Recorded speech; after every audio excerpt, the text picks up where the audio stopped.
Hello, I am Test Drive, and welcome to a brand new playthrough, let's play, whatever you want to call it. It's finally time to head in to the second RalliSport Challenge game. I played through the first one a while back, but we are now entering into the second one, which is personally my favorite of the two, and is just a very well-known game in general, at least from original Xbox people.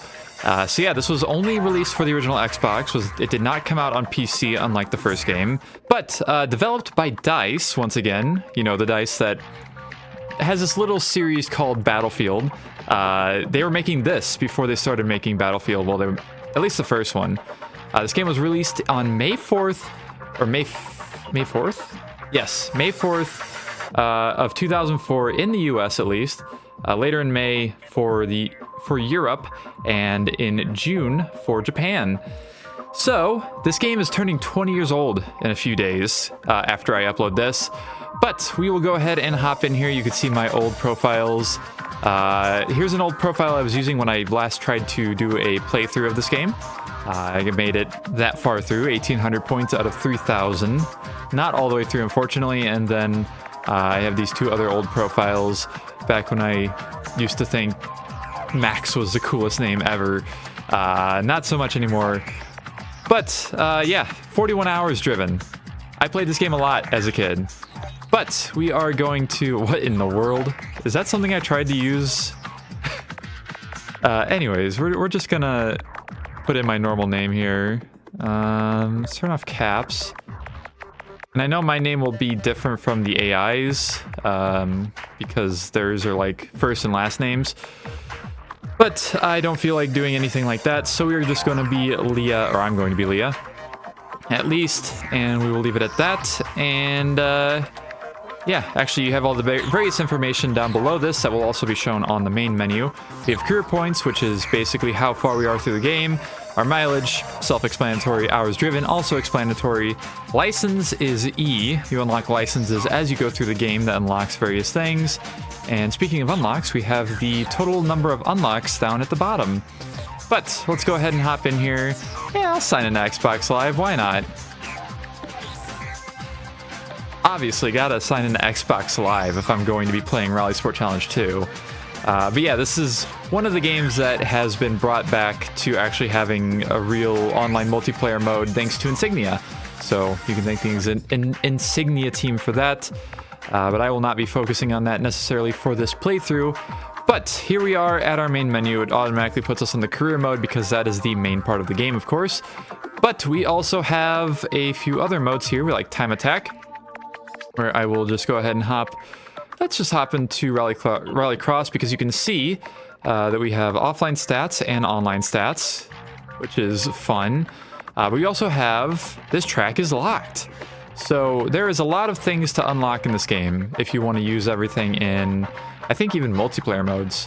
You have to unlock them via the career mode. And we will unlock things as we go through, which Xbox Live rules. You can save your records at Xbox Live if you have this on yes or no, depending on what you want to do. But we also have to unlock cars, of course, too. So we will be, of course, working on that as we go through. We'll talk more about cars and things once we go. Here are our main types of racing, I guess you'd call it. Rallycross, crossover, rally, hill climb, and ice racing. Which I believe everything in here except for crossover returns from RalliSport Challenge 1. I believe crossover is the only new type of race. We have single race mode, which is fun because it puts you against 3 other AI. No matter what you do, you can literally go to rally and you can have 3 AI players, which is very hilarious because some of these rally stages get very thin and the AI don't have great times with that, but we will not be really seeing that in the career mode, unfortunately, although we'll see it for ice racing and rallycross and crossover. And on crossover, speaking of which, you can also have 3 AI on this, which means you will have 2 on each side, which is very silly. There's that. As I said, career we'll talk about in a second. Multiplayer, this is for split screen and system link, because this game supports both. You can have 4 controllers plugged in for split screen. Xbox Live modes, obviously all the Xbox Live stuff. There are tournaments and whatnot that were available back in like 2004. So you could go to XSN Sports, get a password. Once finished, press A. That doesn't really exist anymore. We have downloads, which is DLC, which I will show off at some point, because there is actually DLC career modes that we will be doing as well, and just the normal matches, friends, whatnot. Other than that, leaderboards, times.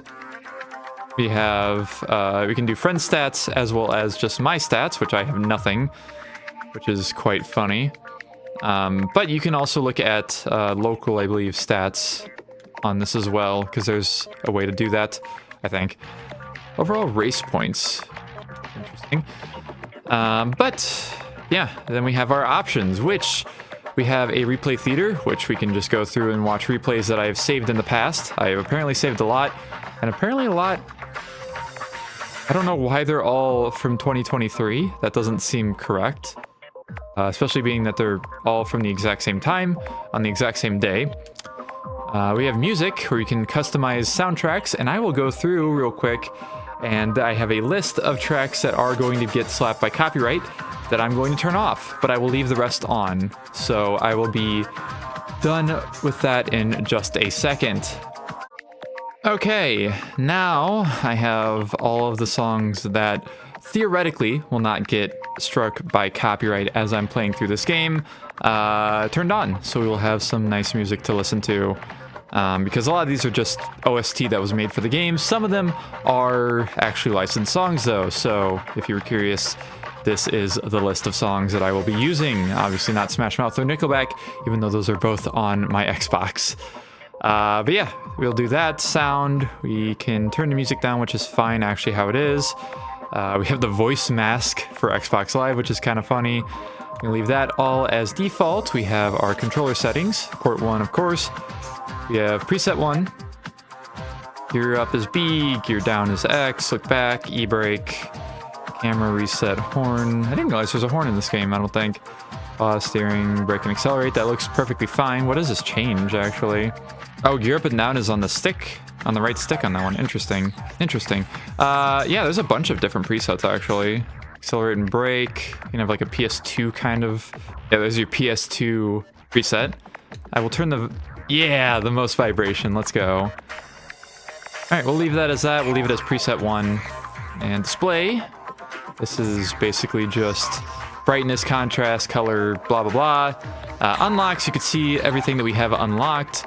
I will talk about the skins that are unlocked in a second, and our credits, which we will look at the end of the game. And also, fun fact, if you want to, there are cheat codes you can put in this game to unlock more things. I think it disables saving though, so you have to do it every time you start up the game. But you basically just do a bunch of different button combinations on the credit screen, and you can look that up on Google if you were more interested.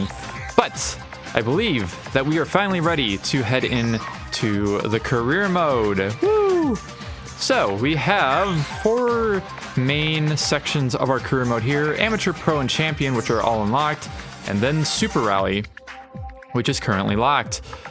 We do also have these two, but these are the DLC portions of the career, so we will worry about those whenever we get there. Of course, we were going to be starting from our lowest section to our highest first. I assume I'll probably... I guess I'll go in order. We'll see. We'll see if I want to do these before the Super Rally. I'm not entirely sure. But we are going to start out on Amateur, take on 21 events, and try for the C-Class license. So we get to check out a license. I don't know why it automatically put me halfway through this. But here is our layout of our career mode. We have sort of tiers that we go through. So we do this event, and then I have to do that event to unlock these 3. I need a certain amount of points to unlock this one, so on and so forth. And it is a rally event, you can tell because it's green and it has a tree on it. That is a regular rally event that we're going to be doing first. And we will go ahead and press X here, and here's our career chart. So here is all of our AI drivers that we are going to be facing off against as we are going through this game, and all I know is that at least some of these are names of developers of this game that you will also see in the credits, which is very cool. and I very much enjoy that. I guess we'll go ahead and get started. Let's go ahead and head into Novice Rally International. We're going to Australia and Britain, it looks like.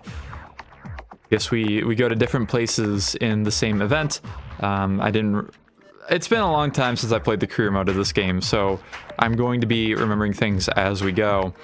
And now here we are in our car select screen, where we have two different cars available to use. So we have, this is in the Rally 1 class, we have the Hyundai Accent Evo 3 and the Skoda Octavia. So, if I hit X here, this is locked. You have to race 31 miles in each car to unlock the next livery, and then it progressively goes up as you go through the first 4. But then there's 2 more that are unlocked. The extra 2 at the end of every car is DLC. This was a DLC pack you could download that included 2 extra liveries for each car on top of the 4 normal ones. But for right now, I'm just going to start with the Accent in its default livery, and we will leave that at that. We have stats down below. We have good handling, decent speed, okay durability, and slightly worse acceleration. Let's go ahead and pick our car and head into our first race here. Race day information. These races are point-to-point races rather than laps. Here you will be competing against your opponent's time on the same course. The course is broken off into sections across the top of the screen. If you complete a section faster than your opponent, the section will turn green. If you're too slow in a section, it will be filled in red. Your overall time will be carried over to the next race. Your times will be added up across each race. At the end of the event, your overall time will be scored. So there is our information for a normal rally stage, and we have various options here that we can see. We can see our stats on the track here, which is a little bit tarmac and mostly gravel or sand, 2.8 miles, and it is morning and clear. We can quit, start the race, go to car tuning, which I actually am going to do because we can do all the normal loading and saving, reset the default and all that. But if we go to basic here, we can change our tire type and our shifting, which is the only way to do this as far as I remember, to change it to manual, because I want manual transmission. I guess that's actually the same as Colin McRae Rally 3, which I'm also currently playing through. But we also have steering and gear ratio. We can change those. If you go to advanced, we have brake related things, power ratio to our front or rear, and tow in and out on the front and rear as well. We have presets for suspension, which is neat. You can have soft, medium, or hard, or custom, I guess. And various settings for that, which I may have to mess with at some point, because while this game isn't too difficult on the early stages, it gets pretty difficult later on. So there's a, I don't know if I actually have to, I don't think I have to save this, but you know what? I'm going to save it anyways. But yeah, it will get difficult. Then we have our options, which we actually have different options here. We have our music again, which you can change the soundtrack. We have the sound options, of course, camera options, which basically you can turn off cameras that you can switch to in the game. I will be showing all those off in a second. We have our heads-up display settings, which I wasn't able to change in the main menu. We have kilometers per hour or miles per hour. We have pace notes, a map, or nothing. We can either have an analog tachometer, a digital tachometer, or off. Progress bar on or off. Counters, which I think is like our times at each sectors. And name tags, which doesn't really matter in career mode. Well, I guess it technically does if you do races with AI drivers on the track.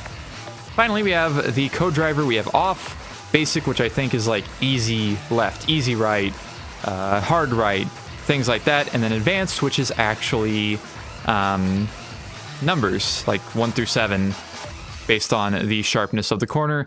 And I will be going with that for my playthrough here. And of course, we have Xbox Live options again, and so on and so forth. Let's get started on our first rally here in RalliSport Challenge 2. I adore this game. I am very excited to be playing through this once again. Like, very, very excited.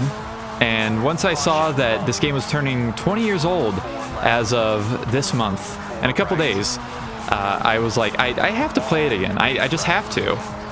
And so now that's what we're doing. And a few things once we, or now that we're into this, We have our advanced co-driver, of course, telling us what to do. We do have pace notes on the top of the screen. We have our progress bar, of course, like the game said, on the very top. And our race time, and our normal, oh geez, speedometer, tachometer, damage meter, stuff like that on the bottom right. And once we hit the our first sector up here, you will see why my face is so small, because it is really hard to see the info, because it pops up in this corner, and I don't know where else to put my face that it won't be more in the way, so this is where I shall retain for this Let's Play. But, oh god, this game is great. I love this game so much. I guess I can actually go through the camera view. So we have a closer cam, or closer chase cam, farther chase cam here, our bumper cam, hood cam, interior camera, which is actually kind of similar to the Toka Race Driver 2 and 3 interior camera, where you can't see gauges or anything, but it puts you inside the car with kind of a black silhouette. It's still better than Gran Turismo 5's standard cars, which is funny. And then we also, oh, I guess that's it then. We are back to our closer chase cam. I believe I'm going to go with the farther chase cam for my playthrough here, for the most part at least. I'll probably end up switching it around every now and then, because why not? But I think I have basically explained most of what I need to for our basics here of this game. And one thing I gotta say is that this game still has what I think is the best graphics of any original Xbox game, or any game really of this generation. This game is absolutely beautiful for being from 2004, not even from like the final year of the Xbox and PS2 and whatnot. That's my opinion at least. But here is our end screen. We have our stats, or well, position, my name, car, finish, time. And then if we go to our next screen, we have all of the AI times shown off throughout here. I won by 45 seconds in that stage. That is ridiculous. You can also go through and see all of our stages, as well as our total and how many points we will get if we retain our position that we are currently in. And we can view replay, we can quit, or we can continue, which I'm going to watch the replay so we can look through this, because there's actually, we have some neat controls. We can exit, we can rewind, and slow motion, which I don't really see very often in many games of this era. We can also fast forward and also slow it down a lot, which is very cool. We can change our camera view, of course, as I'm still in slow motion, which is basically just the normal camera views. And also we can go through preset replay cameras, which is cool too. And I think it will automatically start changing them. Yeah. And we can save the replay, and we can also view our statistics, which means that it goes back to the screen. So, one last thing actually.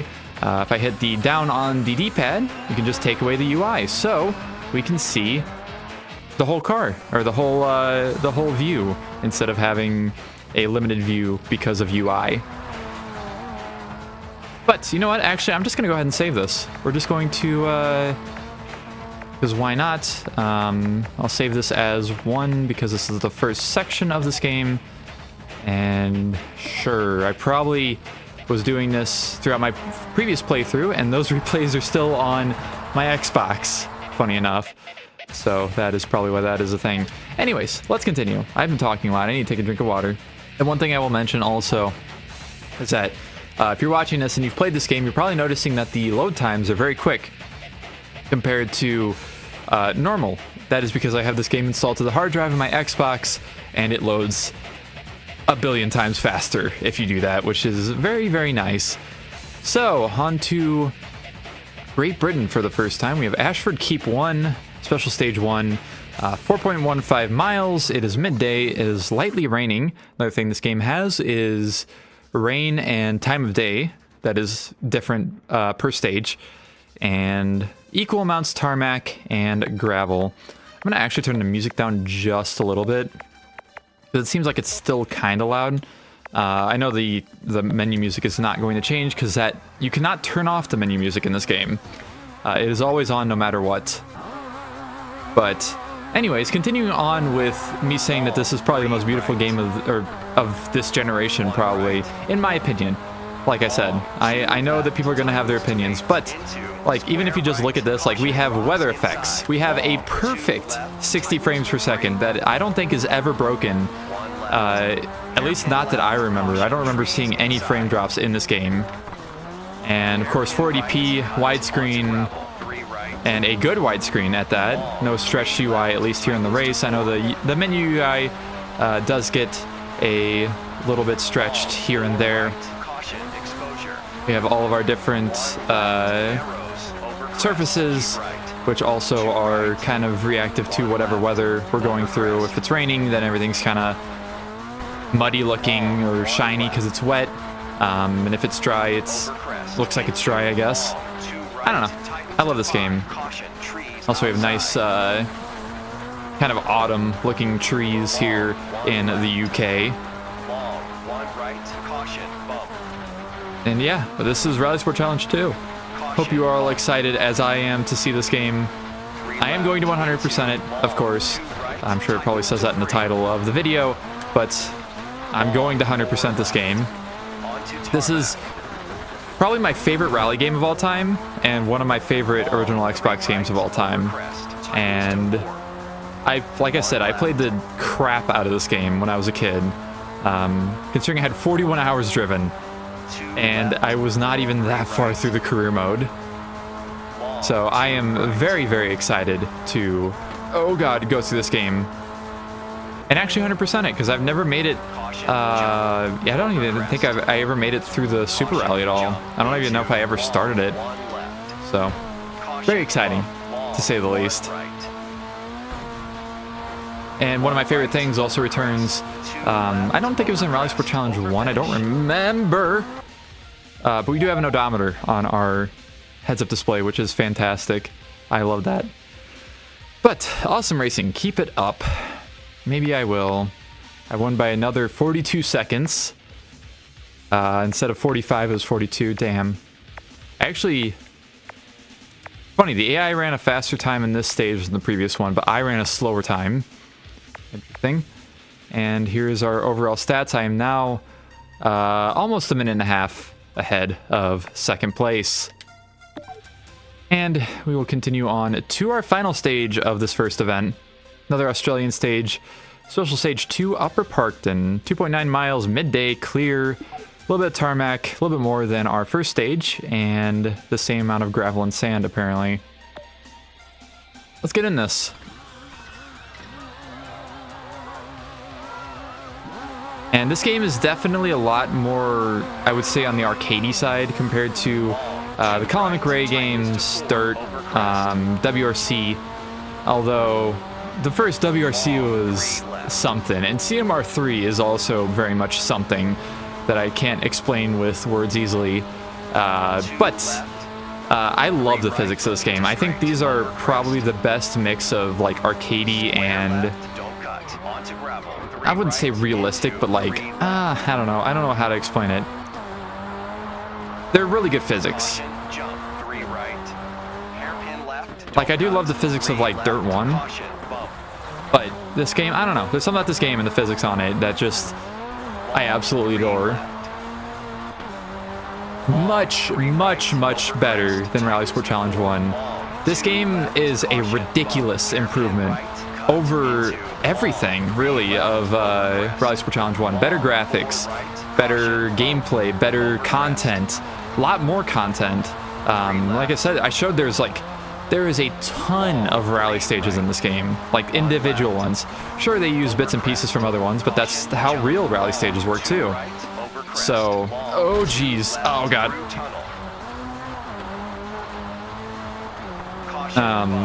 Yeah, this game, if there was any sequel that you should say was like a massive improvement from the first game in whatever series it is, it's absolutely this one.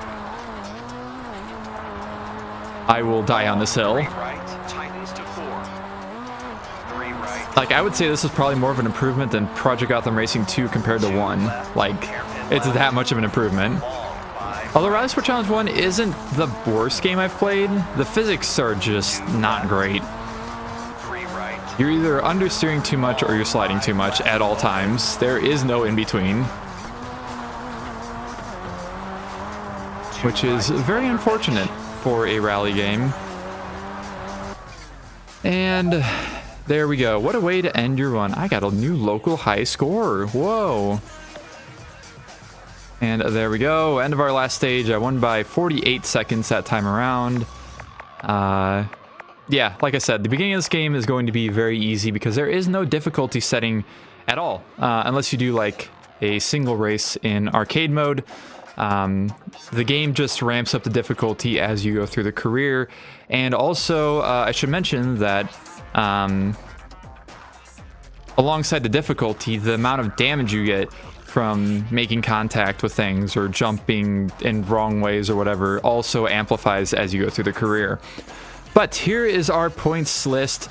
As you can tell, every single person gets at least 1 point in our career mode here, no matter if you're in 16th place or in first. And it obviously goes from 1 to 20. And basically, I'm going to be getting all the 20 points that I could possibly get throughout this game. So we'll go ahead and continue and head back to our main menu. And just because I want to, I got to show something off here. So we've done this event and you can restart it. Do you want to restart event? Restarting an event will give you less points if placing in a lower position than last time. Are you sure you want restart? Again, DICE is I think they're Swedish, right? I think. I'm not making fun of them, but I think it's very funny that there is, I don't want to say broken English, but some slight grammatical errors, and it makes me giggle. I obviously don't want to restart those, so we're going to move on to our second set of events here, and we're just going to go from the top to the bottom, and we unlock a RS200 from completing this, and maybe something else. I know it cycles through all the things you unlock if you just sit here for a second, and I guess we were only unlocking the RS200. But we have a RallyCross, AmeriCross Open to do here next. And my plan is, throughout this first video, to do all of these events and make our way to the end of the amateur career. So, let's go ahead and get started on our secondary event here. And we have another selection of 2 different cars that are automatically unlocked from the beginning of the game. We have another Ascent, interestingly enough, and an Evo 6. Since I haven't driven an Evo 6 yet, we'll go ahead and drive this. So you can also move the camera around the car if you would like to in the menu here with the right stick. And yeah, we have our own Rallycross specific cars too. You can tell because they look like Rallycross cars with lack of headlights and brake lights and things. And once we get into them, we will see that they are very different with their tuning as well. This event will consist of 2 heats, a solo qualifying heat and a final heat against 3 competitors. The time you finish in the qualifying heat will determine which finals group you race in. The better time you get in qualifying, the better finals group you will be in giving you a shot at more points. I think that there's something wrong with that. But yeah, we basically just do a qualifying heat here where it's just us on the track, and it will pair us with the set of 3 other cars that are like, you know, first through fourth as their own, like time-wise from this qualifying heat. First through fourth has their own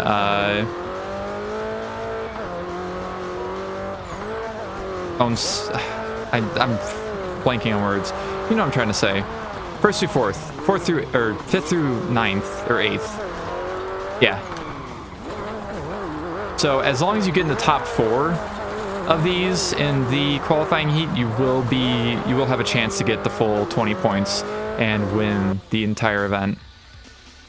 And there we go. Great work. Qualifying time. That qualifying time has earned you a spot in Group A. Let's see if you can keep up the pace. We can go to advanced stats here for the first time. Look at our individual times at each checkpoint. and our finish time, and our average and top speeds. And here is our total list of cars that are racing in this event and what times they got and which group they are placed in, A, B, C, or D. So let's continue. All right, so here we are. All of our cars are loaded in. We have 3 Evo 6s and an RS200.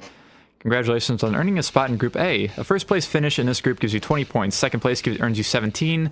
You'll get 15 for third place, and a fourth place finish is worth 13. That sounds a lot like a one of the little flavor text things from Hot Pursuit 2, funny enough, which I just finished up recently. Hot Pursuit 2 on the Xbox, specifically. And yeah, here we go. We have 3 other cars we're physically racing against in this race, and I am gone. And you can see they do have their name tags over them, as the menu suggested earlier. And they all have their individual little progress bar colors too, which is cool. So you can tell exactly who is where if you know who is which color. I think the player is always green, unless you're playing like multiplayer, I think. Obviously. But yeah, definitely starting off easy. Again. It's gonna be like this for a bit. And I'm pretty sure, well, maybe I'll keep that to myself for now on, oh god. There's also an announcer that talks as you're going through the, lapped races. You can hear every now and then. I have no idea what he's saying, but he's saying something. Might even be talking in Swedish, I have no idea. But there we go. Amazing finish. I came in first. And we can also wait for the other 3 cars to finish, or if I hit A, we automatically get their stats. And I believe they just actually stop on the track wherever they are if you do that before they finish. But there's our stats, and we can see our stats for each lap. I ran a better time on lap 2. And our speeds, which I went so much faster than every other car. And oh, there's relative as well, absolute and relative. So you can actually see how far off the AI were compared to just what their times were. Interesting. Here's our car unlock screen. Congratulations, you have unlocked Ford RS200 Evo, a RalliSpec version of the RallyCross spec version of the Ford RS200. This game did it before Dirt 2. Funny enough.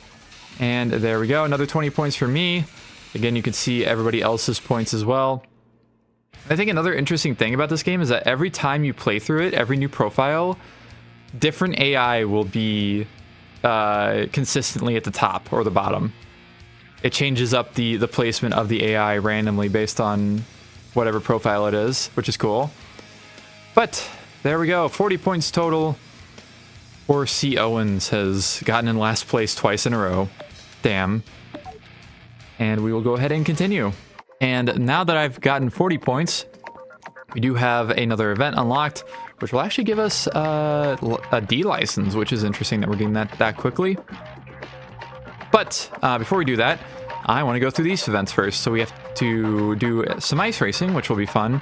We unlock the 306 Maxi, and then a crossover event after this, but we are going to do this one first.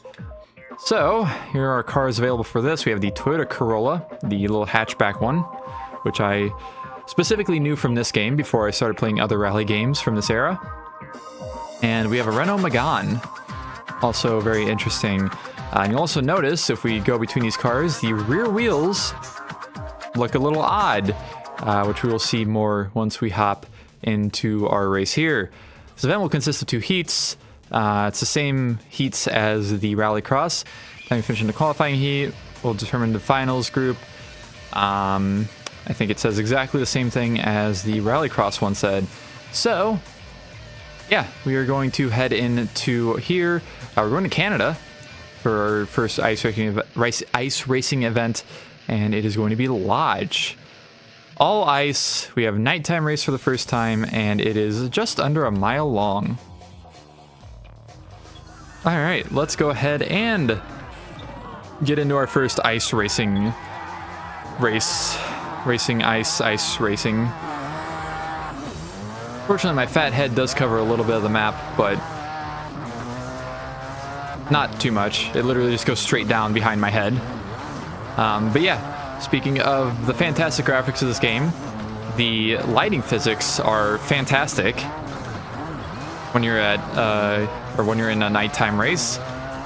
Very, very nice. And yeah, if you look at the back wheels as I'm turning, you might be able to tell that the rear wheels do in fact turn alongside the front wheels, which is very interesting. I don't know if I've actually ever seen that in any other game that I've played. I also don't know what other games I've played that have had ice racing. Go. A little bit awkward. It's fine. Everything's fine. Ice is also very slippery, in case you were wondering.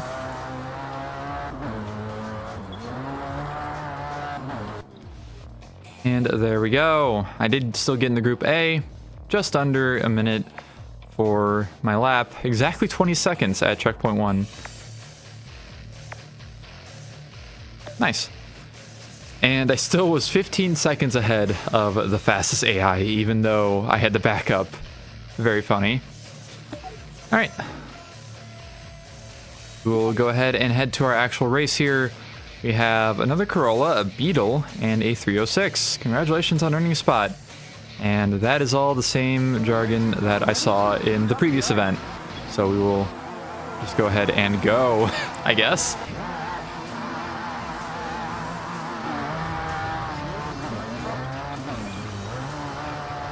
See, the cars behind me also light up the back of my car if I'm close enough to them.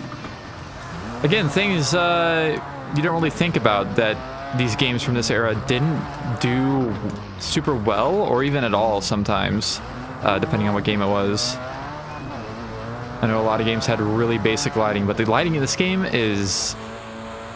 like, you could have released this as an Xbox 360 game, as it is, just with, like, 720p resolution, and it would have been, like, amazing still. I will not stop gushing over the looks of this game. You can't make me.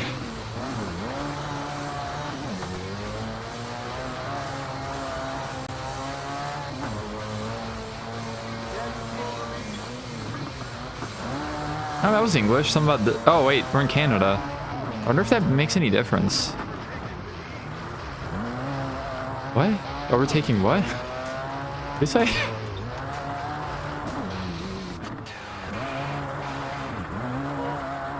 It feels so good getting back in this game, too. I miss my times playing it. I think the announcer is talking about the AI cars, because talking about something about another lap there, and that was right as the AI were passing the first lap finish. What about me? Look at me.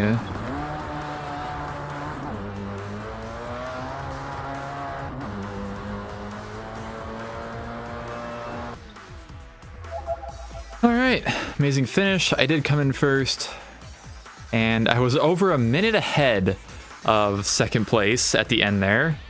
Actually insane. A minute and 11 seconds ahead of Kong in second place.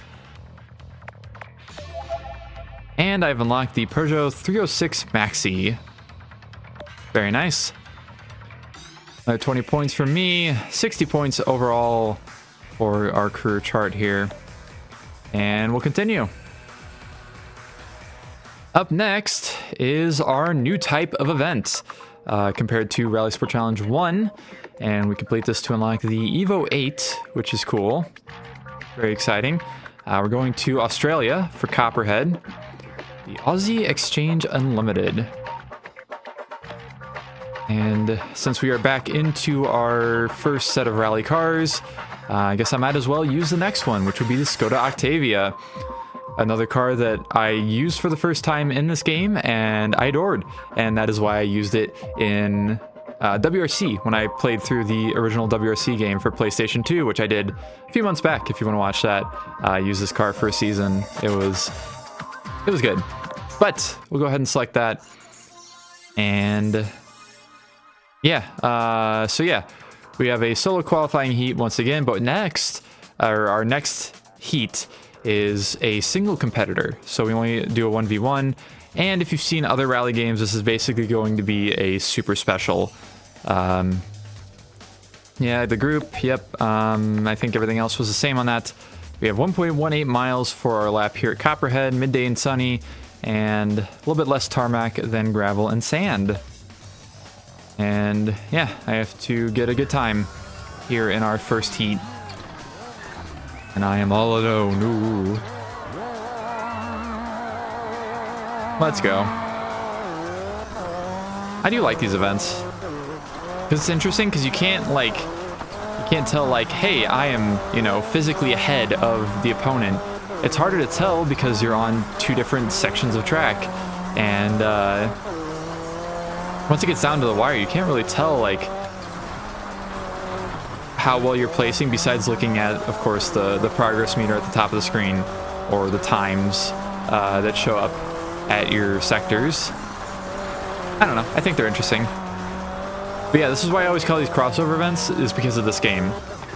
This was like the first rally game I played a lot of. Oh, god damn it. Well, I got damage. If you look at the bottom right, my front left wheel is now yellow damage, which means something. It'll mean more once we're further into the game. Or I get more damage. Although I think my car is understeering a little bit, maybe.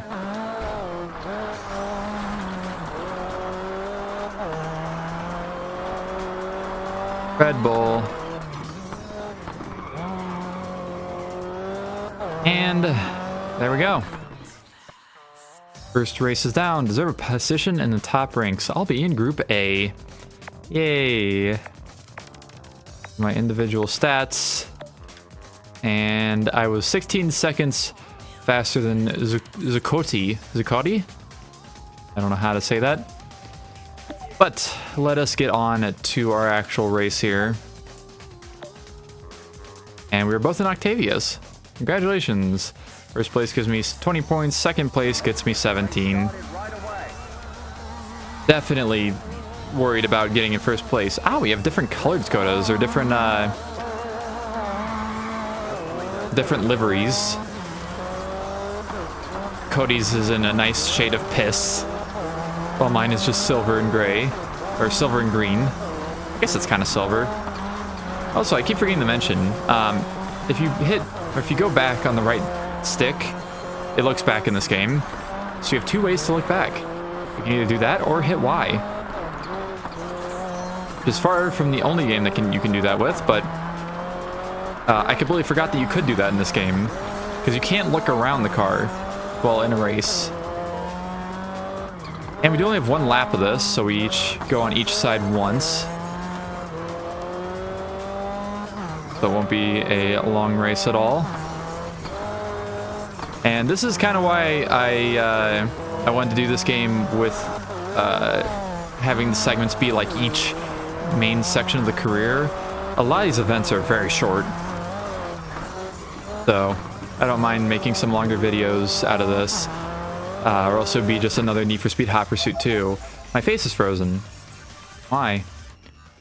There is the AI finally finishing.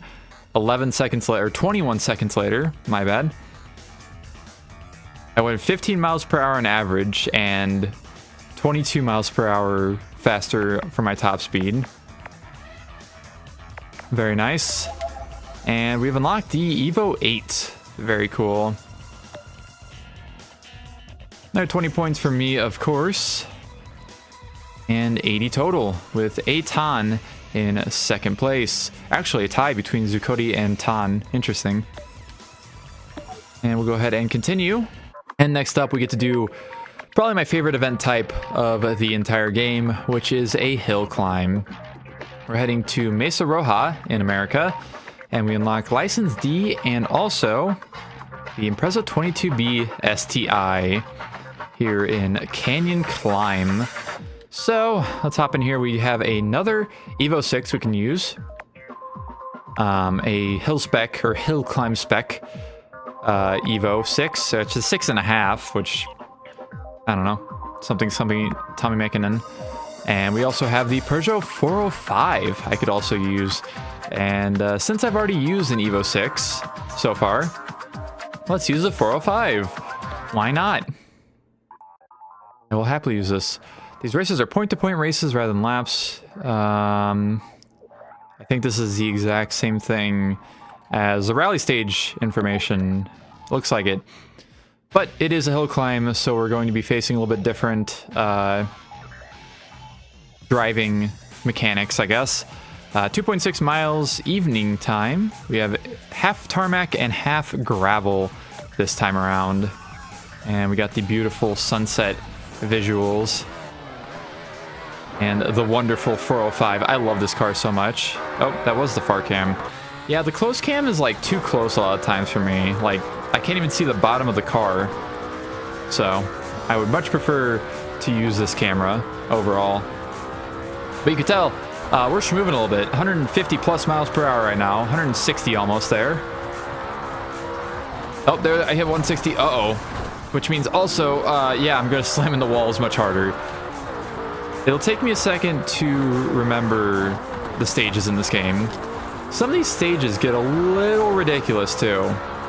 They definitely take some time and also some skill to get through without absolutely just destroying your car. And we will see those once we get to them, for sure. Also, water. You want to see something fun about water? You see how there's... Oh. See how there's dirt in the bottom of my car?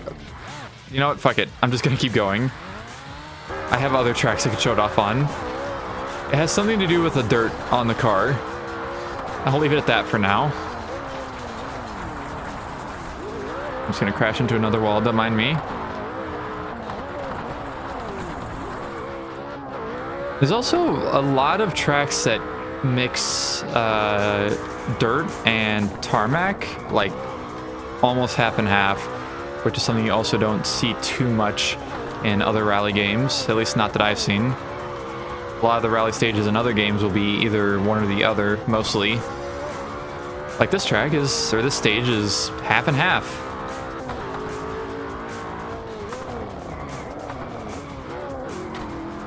Oh, I broke something else. And there we go. That was an excellent start. Keep going. Maybe I will... 19 seconds ahead. I could have done the thing, but oh well. We'll go ahead and continue on to our next stage. I guess they're still called stages in hill climbs. I'm pretty sure they are. But Mesa Roja Ridge will be up next. 3.29 miles, midday, clear weather. Only a tiny bit of tarmac this time around. And we'll go.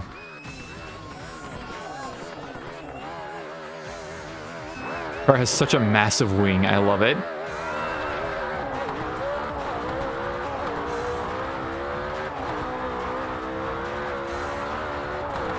Nice waterfall up there.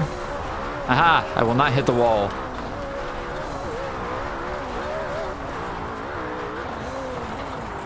Ooh-yee. Good, everything's fine.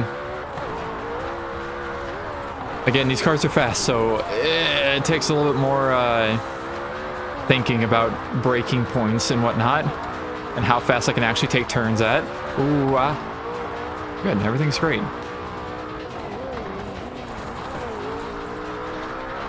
There is sort of a sticky grass, or I guess you call it sticky grass effect if you go off the track a little bit. Not much. Not like some other games I've played, thankfully. Other rally games even. Or if you go off the road, it slows down your car to like 30 miles per hour, which is ridiculous for a rally game. This one only does a slight speed deficit, which is nice. I think it was WRC actually that I had issues with. Sticky grass of sorts. Maybe. I've played quite a few rally games now. I played VIII, I played WRC, I played RalliSport Challenge 1, playing this now. Playing Colin McRae Rally 3 at the moment as well still. Which, boy howdy, that is going to be a game to go back to after playing this game. The physics might goof me up a little bit. I'm not gonna lie. There's a lot more grip in this game. A lot more sense of speed, too. The sense of speed is actually pretty good. Just something I always will commend for games that do it well.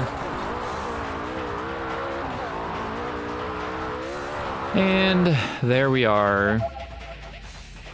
New local high score. What a way to end my run. And I unlocked the 22B, which is a hill climb car. Hence why I unlocked it with doing hill climbs. And I've unlocked License D, which does something. I think it changes the color of the background of the menu. And that's most of what it does. You got Tan in second, Zuccotti in third, Wong in fourth. Well, one of the Wongs. Or no, Wong and Kong, I just realized. Interesting. And I have hit the 100 point mark. Yay! And we will go ahead and continue. And see what License D gets us. Oh boy, we get to be trolled. Troll Alley. And do I unlock a car from this? Does not appear that I do. We have another RallyCross event to do. So we will go ahead and hit Troll Alley, which is also in the US. Going from the US to the US. Very cool. And now we actually have a another car unlocked. A Ford RS200. Which, since I have used the Hyundai, or I have used a Hyundai Accent, I guess we will go ahead and head over to the RS200 and test that out for this event. Yep, I know how that works. 3/4 of a mile. Another midday event. I've actually been at... The other one I was at was America, wasn't it? I didn't even think about it. The other Rallycross track. Because there are lots of different countries that a lot of different tracks take place in this game. Got our little brake lights in the back window. Love that. I don't know what it is about it, but I do love it. But yeah, I don't know if there's any other games that have a Rallycross spec Ford RS200. Other than this game and Dirt 2, which is an interesting set of games. Also not a car you would put alongside Rallycross too much, I don't think. Maybe back in the day it was. I don't know, I always think of Group B as being like rally stage monsters, not like Rallycross. Alright, Group A. Here's our stats. And I've unlocked Troll Alley because we did one race at it. I don't even have to do the whole event to unlock a track. Forgot about that. 14 seconds ahead of Zuccotti. So we'll go ahead and continue. And we have 2 Evos and a 240. Ah, yes, the good old Volvo 240. 240 Turbo. Which I will be very excited to unlock, of course. Because it's a Volvo 240. How would I not be? Many turbo noises were to be heard there. I heard all of them.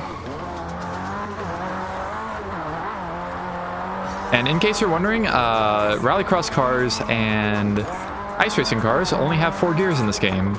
They do not have 5 or 6. Only 4.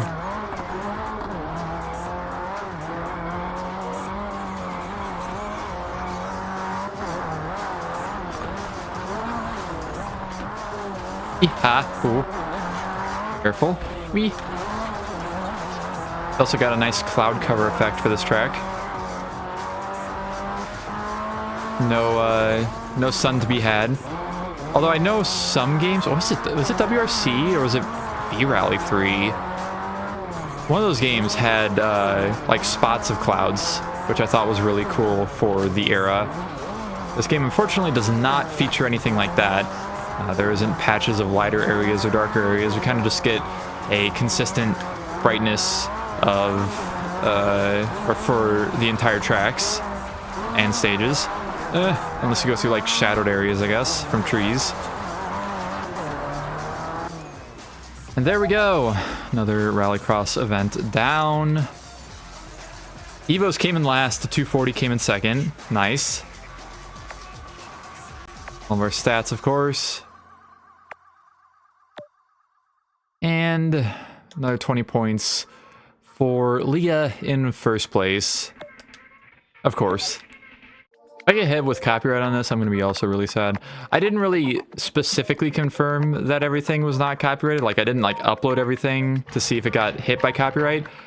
I looked through a playlist on YouTube of all the music, and looked at the ones that had the music recognized and in the description, like from YouTube itself.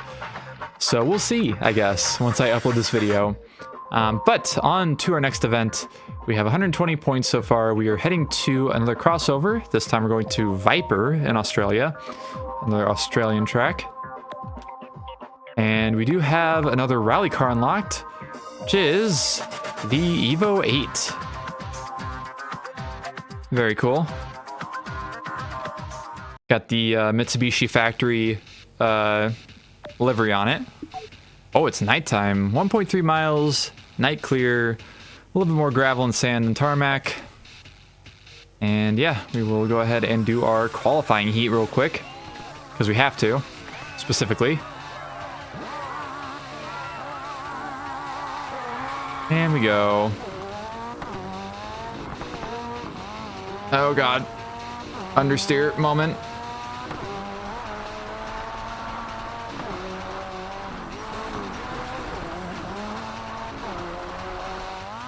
We.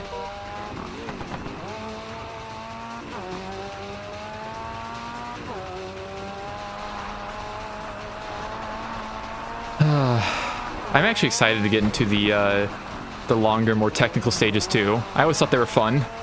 They are hard, but I don't know. There's something very rewarding about some of the stages that we have coming up that get pretty extreme with their conditions, everything about them.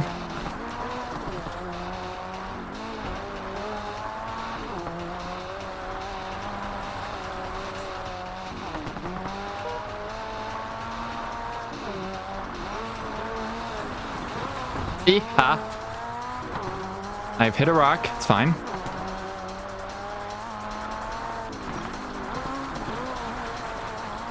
Game also has a really nice damage model to it too. Like, I think it's actually even better than Forza. Forza's kind of weird because if you hit something, it takes a second for the game to figure out what the damage is going to be as you're doing a race, which I always think is interesting to watch because it just kind of slowly adds damage after like a second after you crash. This game is like as good of a damage model, but it's instantaneous as well, which is very cool. So like if you hit a specific part of the car, that part of the car will be damaged, which was not something you could expect from every single game of this generation. I was 27 seconds ahead. Very cool. And we got Ton again. I think Tom was the one that I raced against in the first crossover event, actually. Octavia? Maybe. Is it yellow? Yes, it is. It's like a weird, like, greenish yellow, and then also the same green as the base livery. Very interesting color scheme.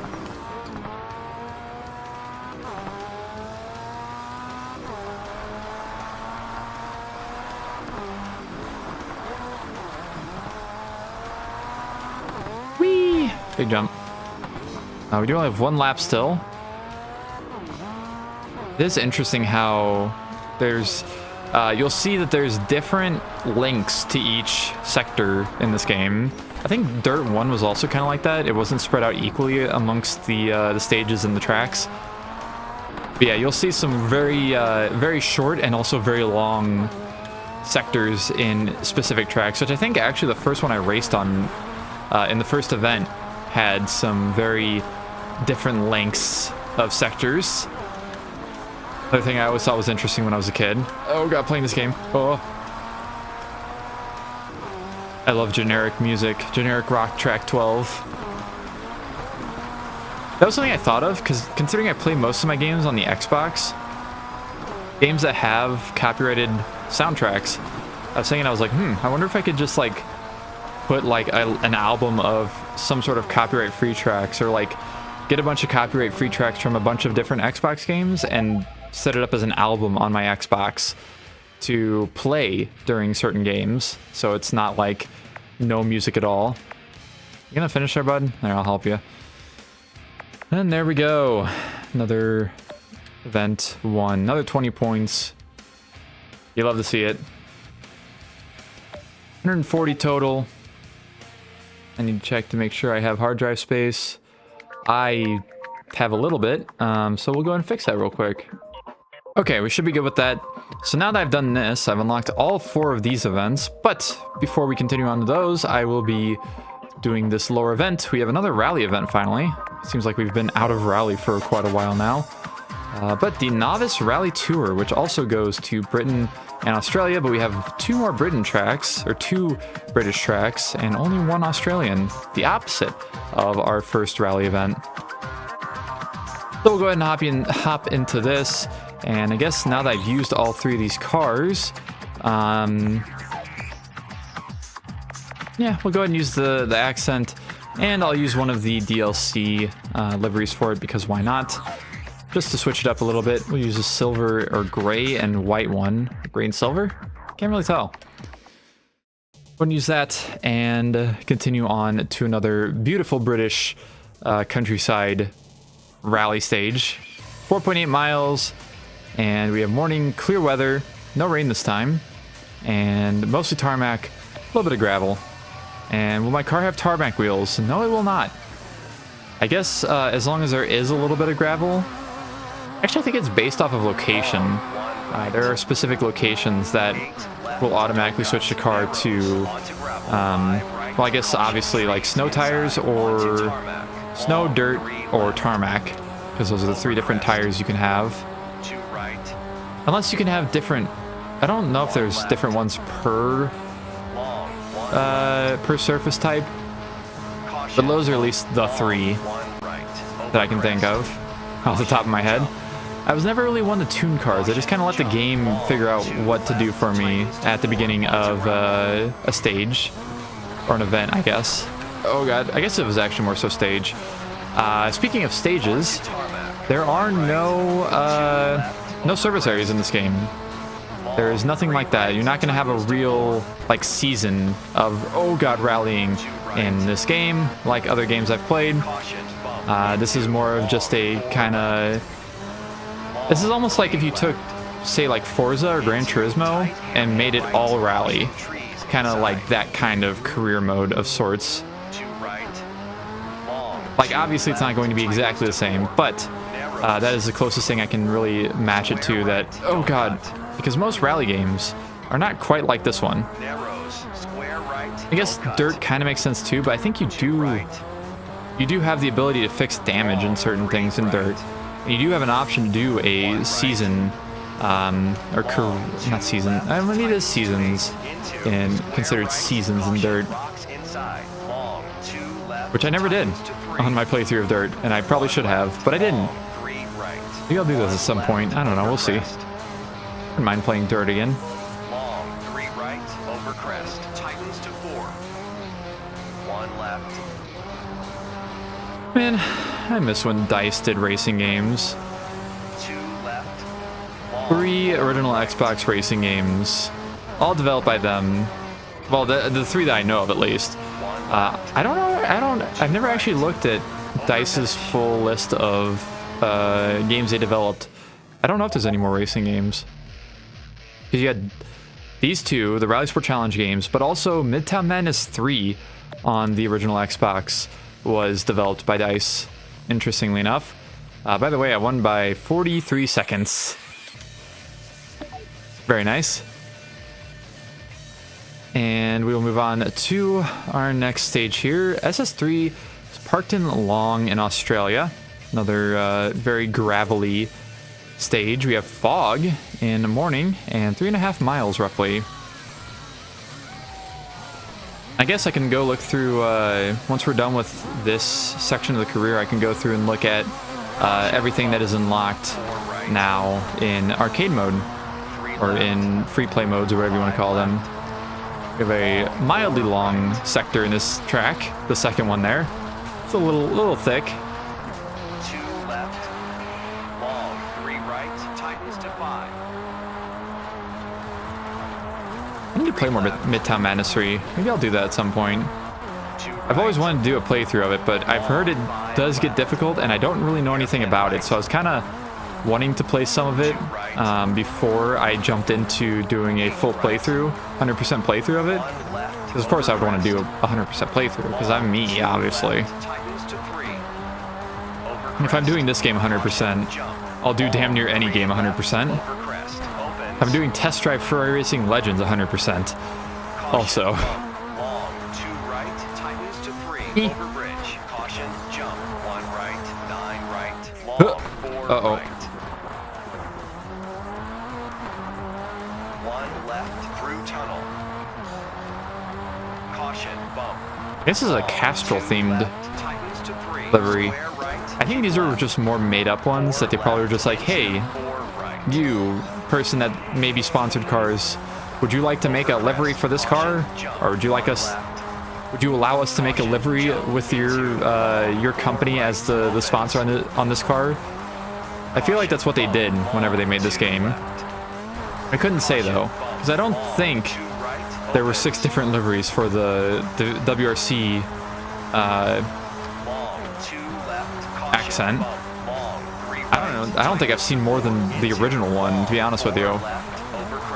Because obviously that was in like Gran Turismo 4 and 5 and 6, I guess. 3 right into 3 left. Square right, don't cut. Onto tarmac, into straight. I don't know. 3 left. 2 right, over crest. Long, Also, is it 3 this right, game over that crest. has the reversed pace notes where like 7 is 2 right, 7 is tight and 1 is very loose or light or slight turns? I think that might be this game that's actually backwards. Now that I think about it, I think the other way is the correct way. Yeah, I got a new local high score. Awesome racing. Keep it up. All right, there we go. One more stage left after this. I am winning by 1 minute and 40 seconds, roughly. Very cool. And we move on to, what is it? Ashford Keep 2? Yeah. Special Stage 3 in Great Britain. British. A little bit of rain in this one, light rain, and evening. A little bit of gravel and sand, or sand. I guess those are kind of roughly similar things anyways, so. Into straight. I guess I should also mention, I'm playing this on a real original Xbox. I'm not playing this on an emulator. Long, 3 If I was playing on an emulator, you would notice very broken sound because that hasn't quite been fixed yet.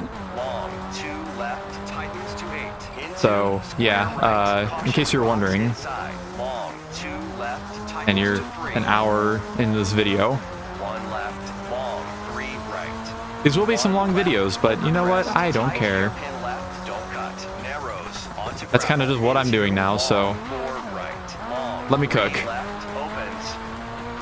I say as I had to wait like a full 24 hours after the upload for a Final Fantasy 13 video that was only 2.5 hours long to process in HD. Yeah, about that. We'll see how ridiculous this shit gets.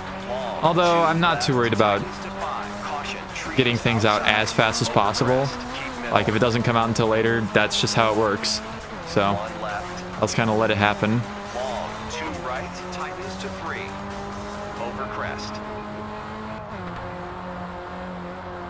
8 left. Yeah. Into 8 right, don't I like cut. the rain effects on the screen. It kind of reminds me of the like this era of Need for Speed games.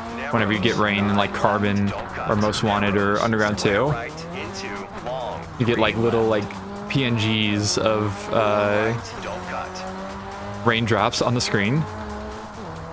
Long, 3 left.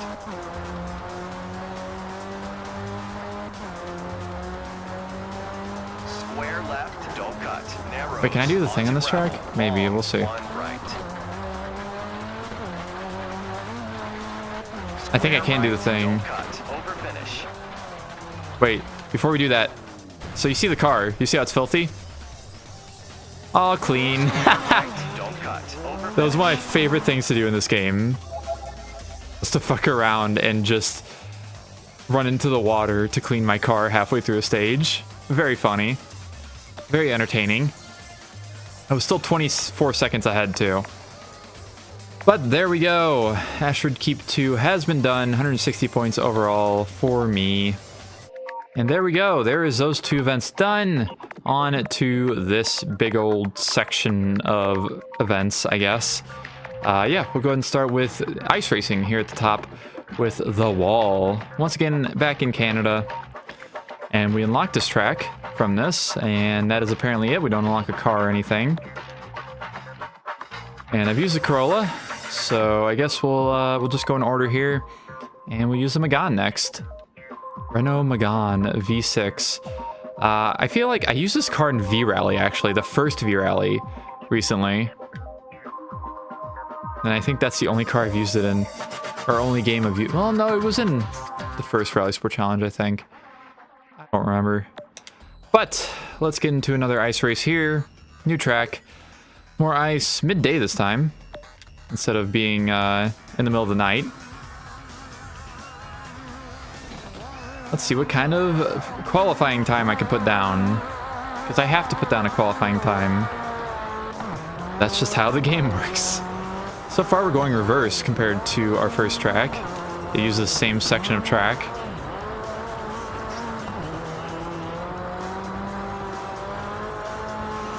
But actually, I think that was no, it wasn't the finish line.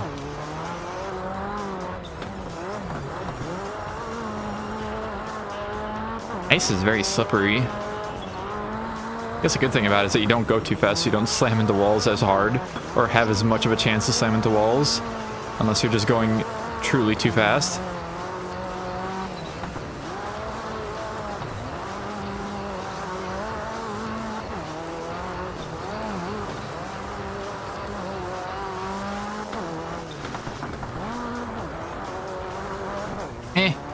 My bumper, what the hell?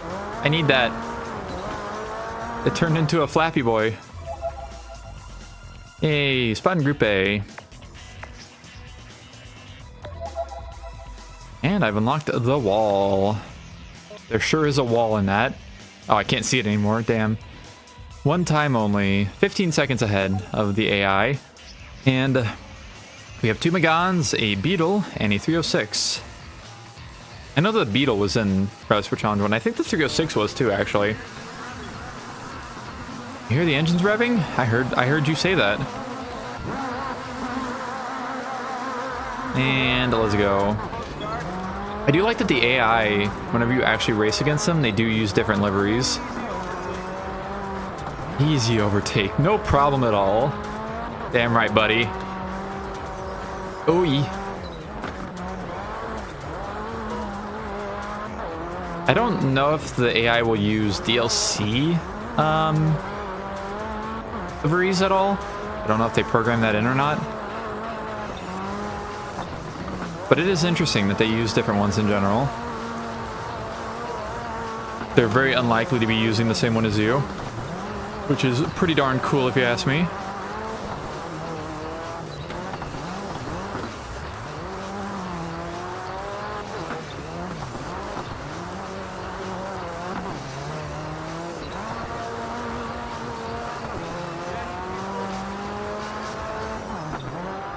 Who? What was leading this lap?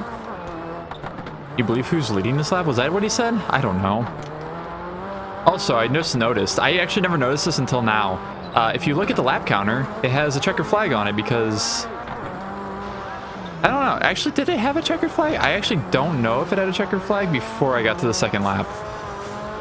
I thought it would, but like, I feel like it'd be a white flag rather than a checkered one. But maybe because we're finishing on this lap, it has a checkered one, or maybe it just has a checkered flag on it in general. I have no idea. I literally have never noticed that until just a second. I have no idea.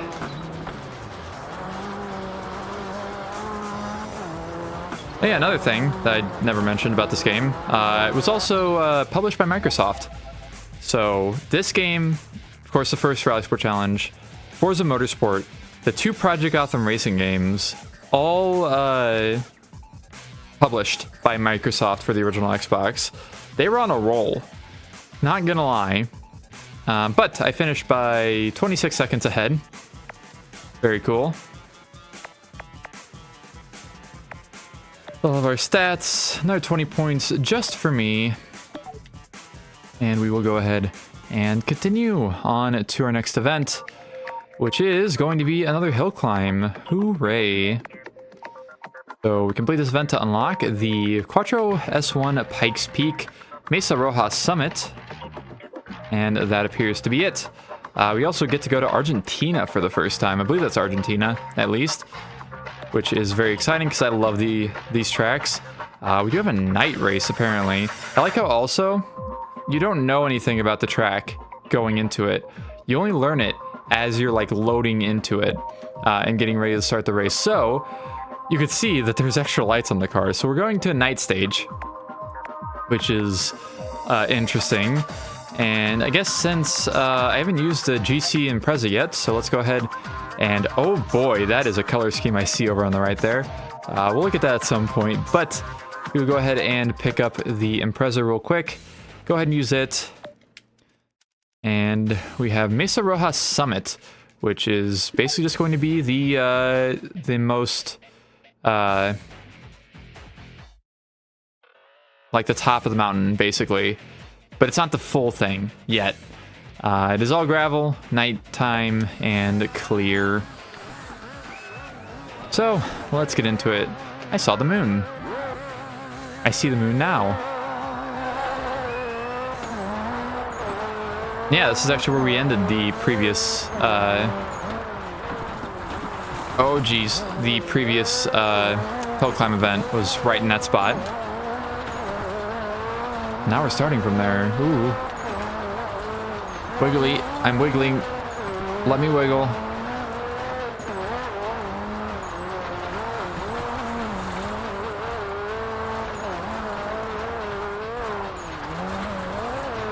Eh. Why am I so wiggly in this car? Stop it.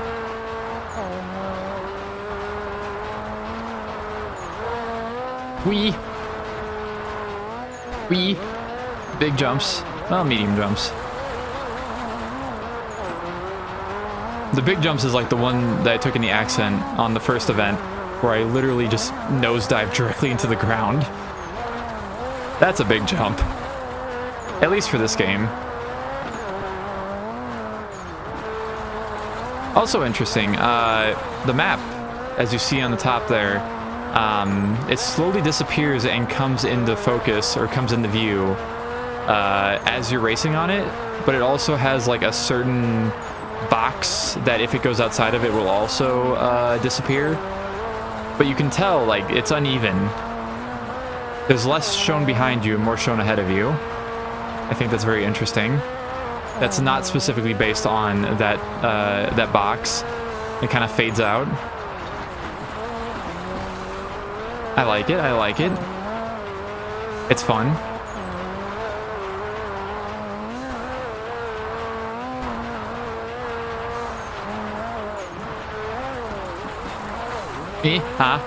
We're good.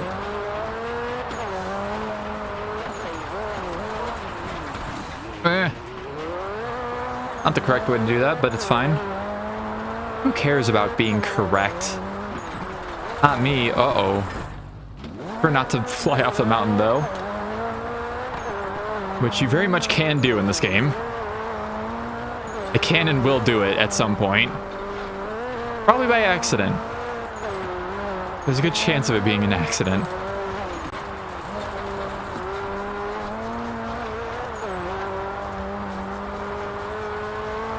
And there we go. First stage is done. Excellent start. Keep going. Maybe I will. And I've unlocked Mesa Rojas Summit in the US. There we go. I was 44 seconds ahead. Something like that. And we'll go ahead and continue. The music in this game is actually pretty good too. I don't listen to it too often because I usually have it lower than the cars. Well, I haven't listened to it too much in the past, but it is really good. It may be kind of vaguely generic rock OST, but there's some interesting stuff. Like this song is pretty fun to listen to. Now we're in Argentina, where there's a lot of mud, and also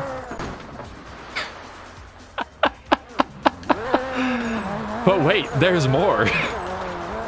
I have raced on this specific stage so many times. I don't know why, but this was always my default that I went to. If I just wanted to like open up RalliSport Challenge 2 and do a stage or something. It was always my favorite. My first pick too. Has a lot of mud and whatnot. Maybe that's why I like mud. I am a child at heart.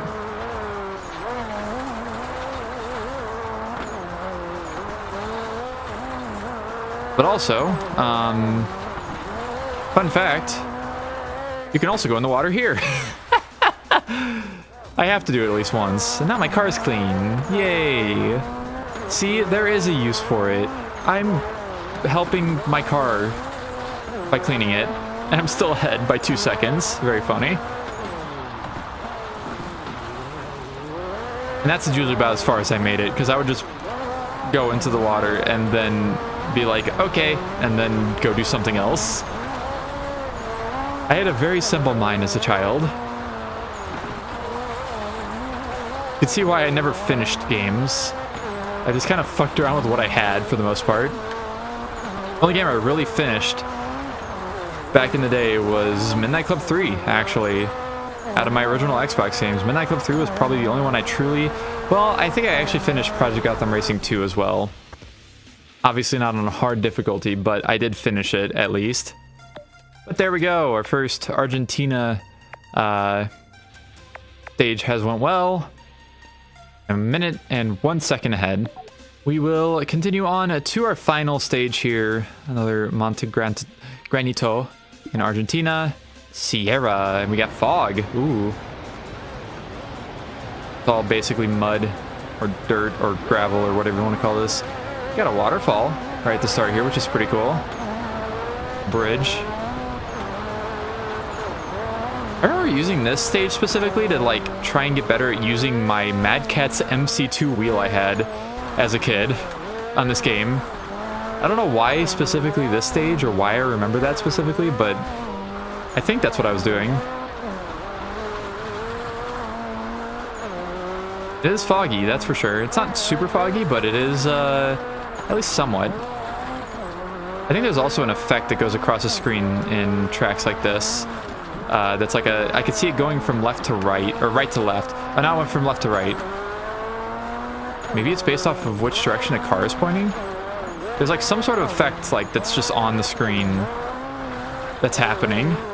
You can also see it, I think, in Australian tracks. Because they're like dusty, I guess. And there's like dust going across the screen. Interesting. I know way too much about this game. Except for later career things, because I never made it that far. But everything else I know a lot about. Like, you know, halfway through the game or so, I know a lot. Up to halfway through the game.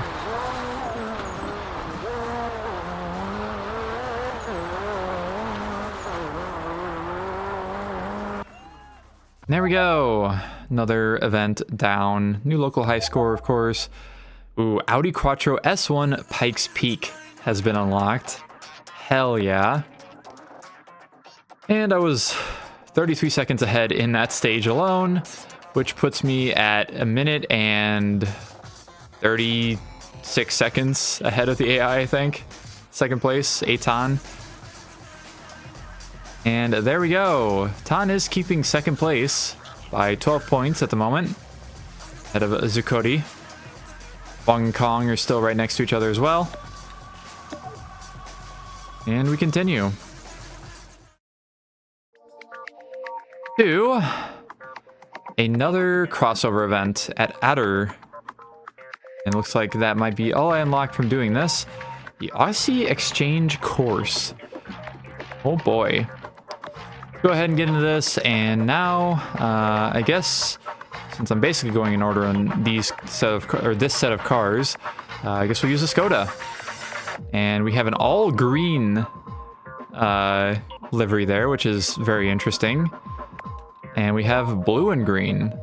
I'll go ahead and use the all green one because why not? It will be a while before I start unlocking the base or the base game liveries, but until then I will use the DLC once here and there. 1.75 miles, midday and sunny, tarmac, a little bit tarmac, and mostly gravel and sand. And I will make it count. You fucking bet your sweet bippy I will. And this one is definitely just Skoda branded. There is nothing but Skoda branding on this car. And you can kind of see, if you look at the car especially, there is an effect, kind of like the previous track, that just kind of goes up and down and across the screen, and I think it's supposed to be dust. I'm pretty sure it is literally just like a transparency thing that they just kind of put across the screen in certain directions. That's what it seems like, at least. I don't know why I love this car so much, but I do. It's so good.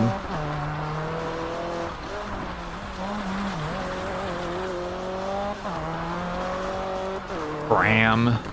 Everybody hates Fram filters. I'm not entirely sure why. I guess they have poor... Damn. I lost my connection to Xbox Live. Unfortunate. I was using it for nothing, actually. I don't think career mode stuff actually has anything to do with Xbox Live at all. I don't even think like times or anything from career events go up on Xbox Live. Maybe. I don't know. It says there's new high scores. What says new local high scores whenever you finish stages in the career? So I don't know. But, oh man, my connection to Xbox Live is gone. How unfortunate.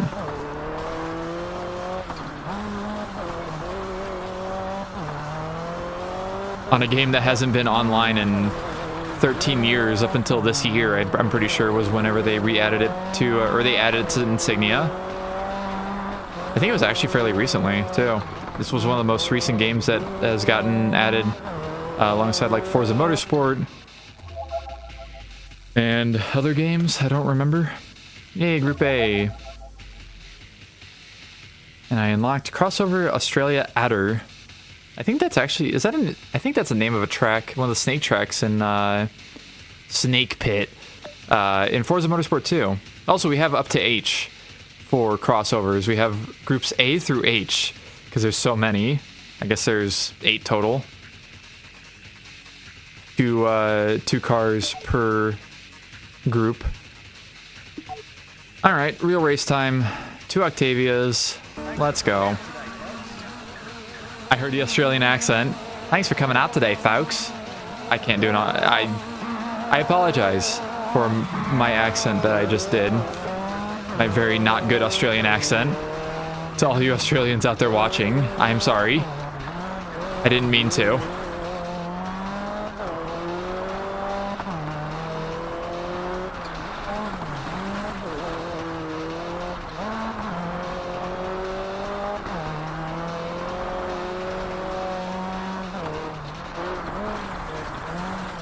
Me.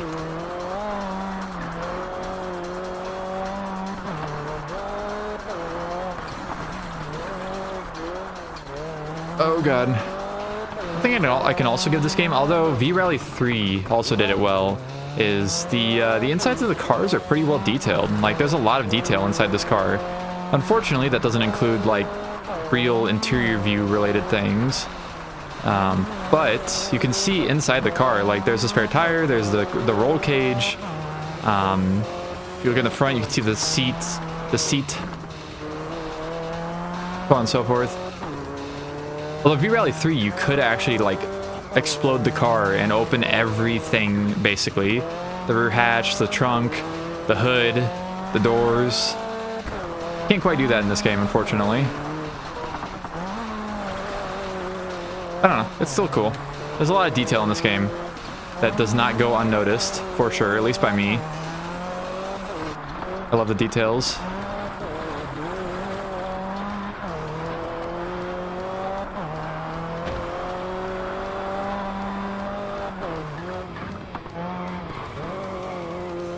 And winner, winner, chicken dinner is me.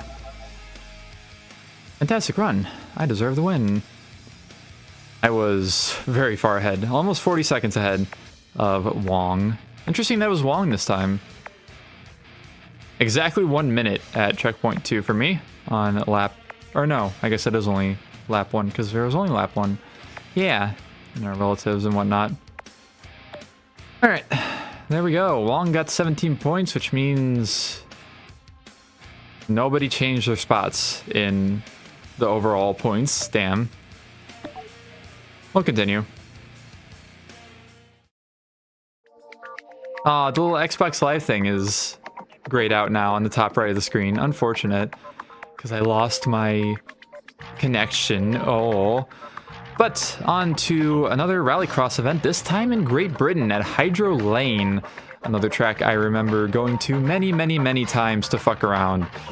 Very silly track. Probably because of the similarities you'll see between it and previous, or and the Argentinian track. But I guess since the only car out of these three I have not used yet is the Ascent, we will go ahead and use it with its default red livery here. I don't know if there was actually a real Rallycross Hyundai Accent that raced back in the early 2000s, but maybe there was. I don't know. But onto Hydro Lane, you can maybe kind of see what's going on here. It's light rain. I thought it was heavier rain, but maybe not. Midday and a little over half a mile long. There's lots of mud here. Little kid me loved doing things with cars in mud. I still do, honestly. Like I will hit a puddle if I can. If it is any way possible for me to do so, I will. But of course, we're in Britain, so it's raining. Haha. Okay, there's my Britain joke. Britain rain joke. I've gotten it out of the way. Also, there's an effect on the screen on this too, but there's not the, I guess it was raining harder in the previous raining event, because there's no actual, like, raindrops on the screen that I can notice. Group A, of course. 8.5 seconds ahead of the next best AI. And we will go ahead and continue on to our real race here. I'll grab a drink of water. We have two 240s and another Accent. 2 of each. Interesting. All right, let's go. I like the textures for the lights that are way ahead of the lights. That's very funny. That made me giggle. Although it's funny because they turn off, but then turn back on again. Goodbye, AI. Goofy AI. Also, windshield wipers do work in this game. And speaking of which, if you go in interior view, the wipers work from in here too. Something that some games have not done. I don't remember exactly which games. Was it Test Drive Unlimited 2? I don't think they worked at all in TDU2. But I don't remember what game it is, but there's some game where it has interior view and the you cannot see the wipers from the inside of the car. Was it Toka? Race Driver? I don't know. I don't remember. Something also probably original Xbox era.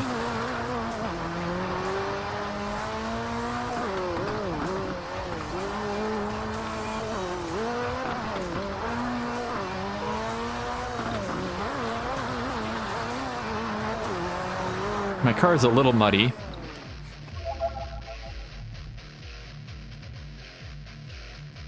Alright, and there we go. I was 37 seconds ahead of the next best AI in the full race here.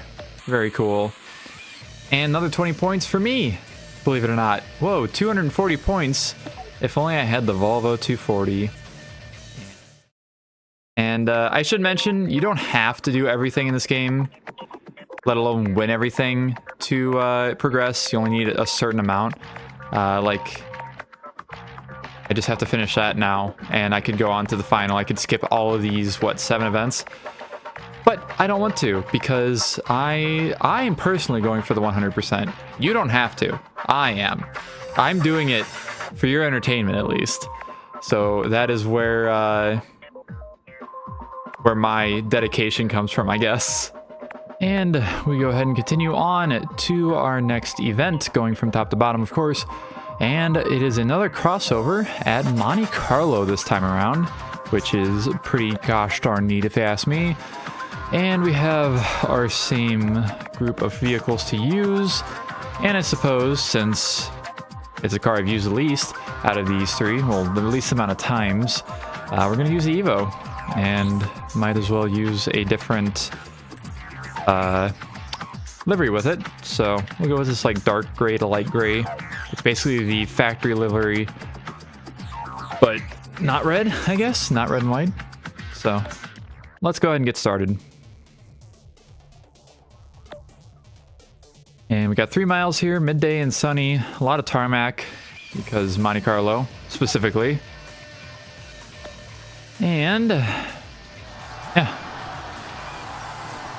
I like that the sun is like barely peeking out from behind like the, I don't know if I want to say building, but like the I guess you call it building of sorts. Very good, very cool. I like it.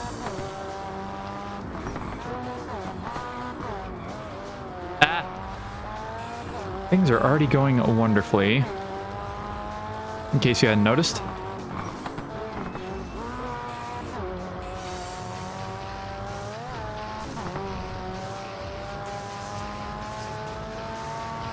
There's lyrics to the song, I hear them. What the hell? E-brake. Isn't this the song that plays in the intro? Am I dumb? It's possible. I don't remember. I might also have no, we do not have tarmac tires on yet. I can tell. Sometime we will have tarmac tires. Oh, we're good. Everything's fine. Oh. Fine. Car is perfectly fine. It's an Evo. It can handle anything, obviously.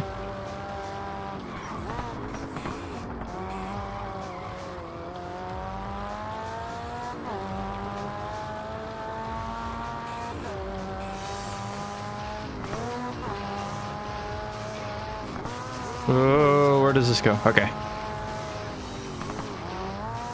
Couldn't see around the corner. A little terrifying. Nice like boats and stuff out. The water is very pretty. Oh god.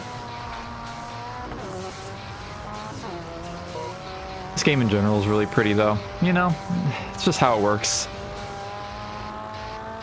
It's just how it happens. Is that the Mini with the Red Bull can on top of it? Was it a Mini originally? I don't remember. I think it was. They were like promotional cars for Red Bull. They just had a giant can on the roof. Very goofy. This 100% is the intro song, by the way. Can't confirm. I remember. My brain is not that small. But there we go. I will be in Group A. Thankfully, with Wong, interestingly enough. I was 42 seconds ahead of Wong. Understandable. Alright. Time for the finals. Wong is in an Octavia. Has Wong won all these? Or not won, but gotten second? No, that's a regular Octavia. Or the default livery. Interesting. Okay. Oh. The hell did you just say there?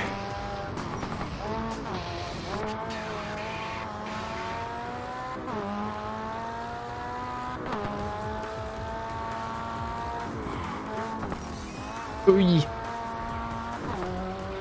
Monte Carlo's France, right? Am I wrong? I don't know. Maybe. I may be stupid. I thought Monte Carlo had something to do with France, but maybe I don't know. I have a tendency to have questionable memory, so. Oops.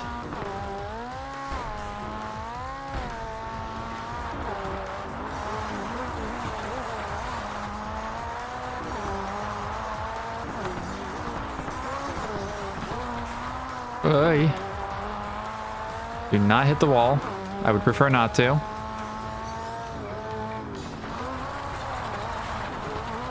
Alright, I've hit the wall. I get the exact same damage as I had in the qualifying for this. Very cool. Alright, second half time. I'm only a little bit ahead. Just a little bit. You know. That's totally just a little bit, right?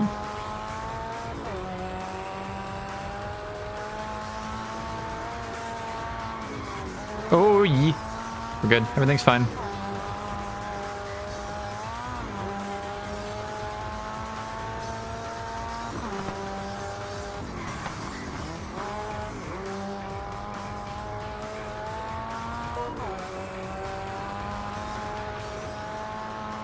$149.2 at that one. I like when numbers end in zeros. It's nice. It makes my brain happy.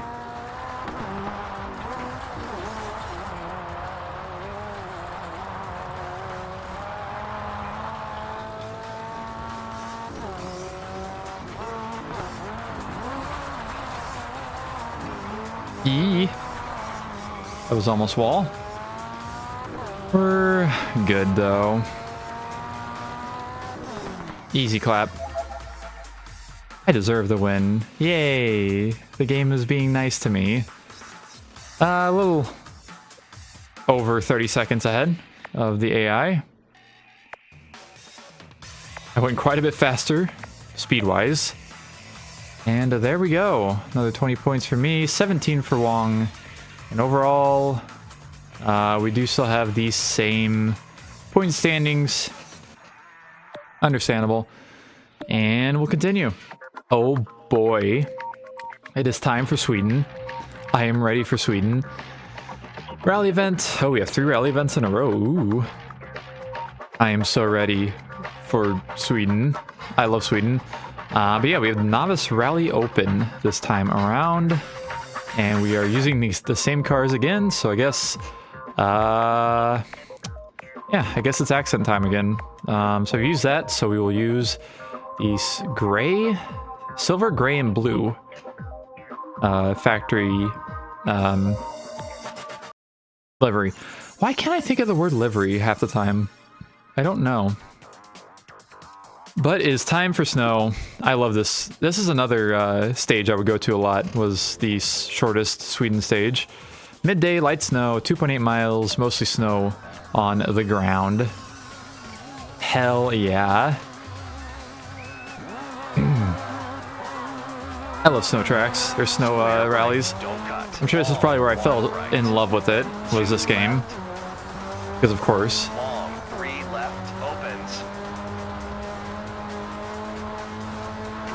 And this was always a fun one because if you get AI in here, they try and fit through that, and it doesn't work a lot of the times.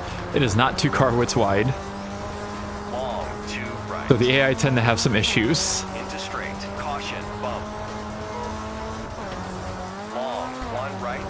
Maybe at some point I'll start using the cars out of, oh god, what I can use that have the lowest mileage, rather than like the last one I used. Ow. We'll see. Because I'm sure to forget what order I've used them in. I don't have any easy way to look back at it, since I'm not doing this episode by episode, or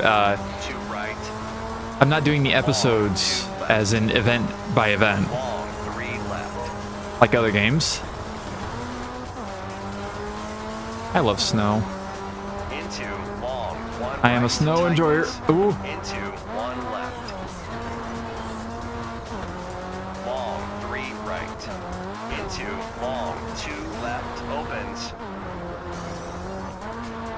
I do like as the car slides from the left to the right, wherever the back of the car is positioned is where the audio comes from. Because it is only in stereo, because I can't record surround sound, because I wouldn't have much of a use for it anyways. But yeah, if the car slides to the right, I hear it in my right. Or the back of the car goes towards the right, I hear it in my right headphone, and so vice versa for the left. Man, English. Not the easiest language today.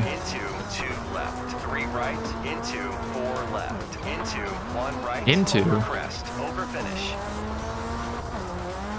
There's a lot of intos in this game. You hear into a lot. All right, excellent start. 2:03.5 exactly. And a little under 30 seconds ahead of Tan. With Wong right behind. Kong further behind. Interesting. Actually, that's a interesting lineup of AI compared to usual. Now we're going to Monte Carlo, which is fun for one kind of specific reason. It is raining, which is interesting. Midday and rain, 2.4 miles. But if you look at the car, big wheels, because tarmac tires. You'll be able to see them better probably whenever I slide, but the wheels are bigger. One left. Bigger wheels and smaller tires, basically. Or smaller profile tires. Left into 3 right. This is our tarmac stages of the game, I guess. Hairpin right. And they work. Oh, there is more though. Yeah, we will see more. Tightens. Not necessarily in rally spec specifically, but we will see more tarmac at some point. Right opens.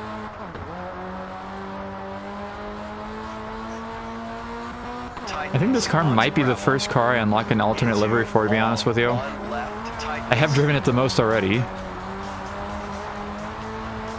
Would not be surprising. Also, tarmac tires on dirt are not good, by the way, in case you were curious. Things are a little slick, I won't lie. That's the thing about these tarmac stages too, is it automatically puts tarmac tires on.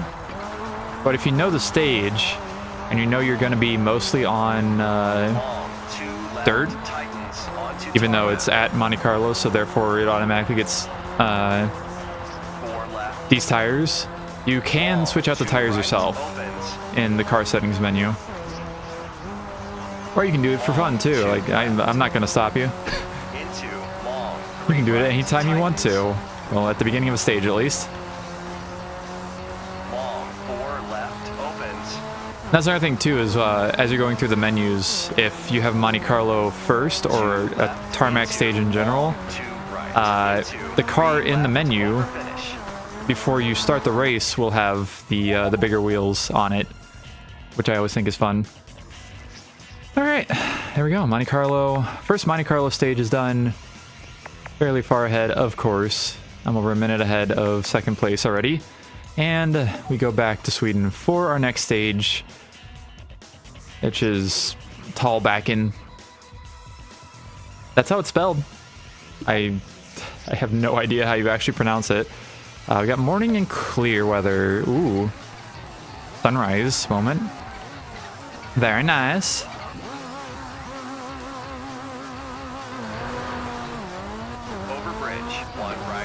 Yeah, this car is going to actually be, because I have to hit 31 miles in every individual car to unlock a at least one other livery for it. I don't even know if the ice racing cars will actually hit that mileage before the end of the game, and I'm not even joking.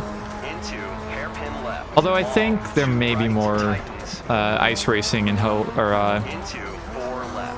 RalliCross cars or events later on. I don't remember exactly. We'll see. I've also never 100%ed the game, so I actually have no idea. Use that button. It's a little useful. And I don't think I'm going to hit, what is it, 256 miles or something that it requires for you to get the final one? I don't think that's going to happen, to be honest with you. We'll see about what happens with that, though. It's fine. Everything's fine.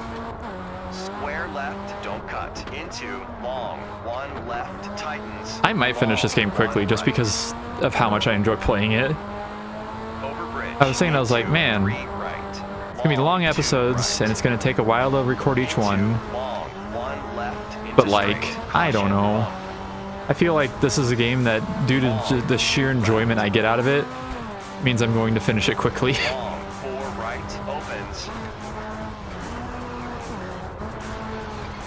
1 right, through tunnel. Oh yeah, this is backwards from the first stage that we did, because there's that bridge again, the death bridge for AI. Long, 2 left. Long, 1 right. Square left, don't cut, into straight. Okay, there's a gas station. Interesting. Square left, don't cut, into straight, over finish. And there we go. Another rally event down. What a way to end your run. I know, right? 206, 241 was the next best. And Wong has actually gotten in second overall with another 17 points. Interesting. Okay, I have 280 points. We are seeing the same lineup of AI for points, it seems, or at least it's fairly similar. But there we go. Novice Rally Open is done. And ooh, we unlocked the Cordoba. Haha, we're going to, wait, no. Say it is Spanish. I think Monte Carlo, I don't know, maybe Monte Carlo is its own thing. Maybe just speak French, and I don't know. Anyways, we're unlocking a Cordoba from doing more at Monte Carlo. So we shall go ahead and do this. And we shall, I guess, use the Skoda again and use the goofy blue and green. Oh, wait, no, I don't. Wait, is this the third? No, this will be the second, right? No, it'll be the third. Yeah, I don't know what I'm thinking of. Anyways, let's just go. You can see the bigger wheels there on it. And each car, I think, does have its own specific wheels to it, too, which is cool. Like, I think the Accent had 5 spokes, and this has, like, 10 spokes. Or maybe, like, 12, I don't know. I don't know how many spokes that is. But, more tarmac time. Doing all tarmac this time around, actually. The spare tire inside the car is still a dirt spec car, though, or dirt spec tire wheel. I can see it back there. Dirt or snow. Long 5 right, tightens, into 3 left. Ooh. 6 left, opens. I love this game. There's a city over there. That must be the city of Monte Carlo or something. I don't know. 2 right, into 4 left. Square right. Long. You gotta be careful with some corners like that. It will reset you if you go too far on the inside. Not fun. Not fun at all. 4 right. 1 right, into long 3 left. 3 left, into 4 right. I'm not used to driving on tarmac. I mean, I am kind of, but not Square this kind of right, tarmac. left, I'm into used to it on, more so on, 1 left, crossovers? I don't know. I don't actually know what the difference is. I don't know what I was gonna go for there. Don't mind me. I'm fine. right. Everything is going perfectly. 1 left, into 3 right. Long 2 left, through Oh, tunnel. that's a ow. 8 right. That is an ow. Nice sound effects in the tunnel. Isn't this the part up here where the co-driver just goes into? No, it's not in this one, I don't think.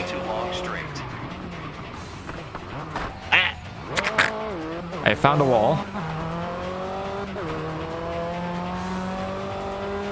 right, into straight, over finish. Alrighty, there we go. Excellent start. Keep going.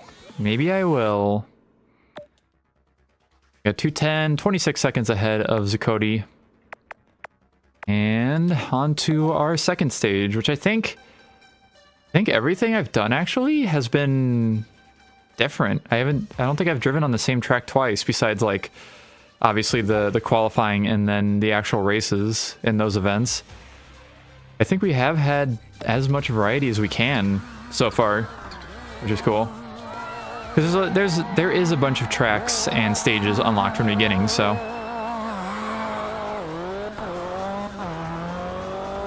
I assume that's why we're not unlocking things non-stop. Because I don't think I've been on this track yet either, or this stage. 4 left, tightens Boat. into long straight. Long boat. Oh, yeah. Ooh. Nice. I have broken all of my lights. Or no, I have brake lights. But I don't... Wait. I have a... Okay, hold up. I'm looking at it. 3 left. I have both my brake lights and a left reverse light, and that is it. Tunnel. The tail lights are broken, and the right reverse light is broken. That's very funny. Long, 2 Oh, nice. I'm not actually in first for once. tunnel.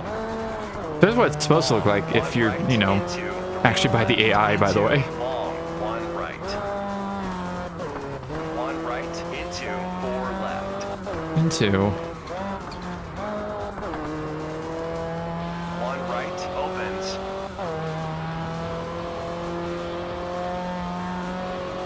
Square left cut into 3 left tightens.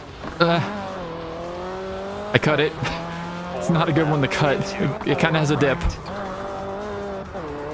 I was not ready to dip. Into 2 left. Tight hairpin And now I'm right, up ahead. cut into straight. I also think the stages in this game are really well designed. I feel like they're very fun and also sometimes challenging, at least. Some of them are moderately easy, but there is challenging aspects, like especially the ones in Sweden where they're not very wide whenever you get to the snowy parts. Long, 2 right into 2 left. 1 right. So stage design good is what I'm saying. 2 right tightens. 2 right into long. 4 left opens. B ha hoo ha e. It's fine. Everything's fine.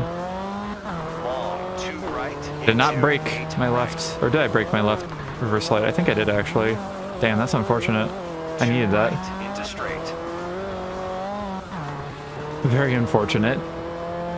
Square right, don't cut. Long, 3 left. Why can't I cut this one? Why could I cut the other one though? Is there signs in it?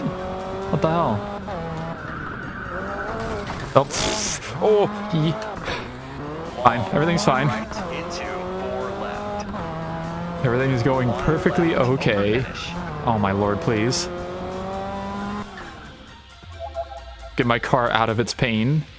What a way to end your run. Yay. Yay, unlocked the Seat Cordoba Evo 3. I like the Cordoba. I used the Cordoba a lot in this game back in the day. Another 35, or no, 24 seconds ahead. Not quite as dominant in this one. But I'm still 49 seconds ahead overall. And that was with a pretty major fuck up, or actually a couple major fuck ups. And there we go, 300 point mark has been reached. You'll love to see it. My chair is squeaky. And on to our next one. Ooh, we're getting into special stage 5 and 6. Oh boy, which I unlocked both of these from this. And I think, no, I think these are fairly normal. And we have a new car to use.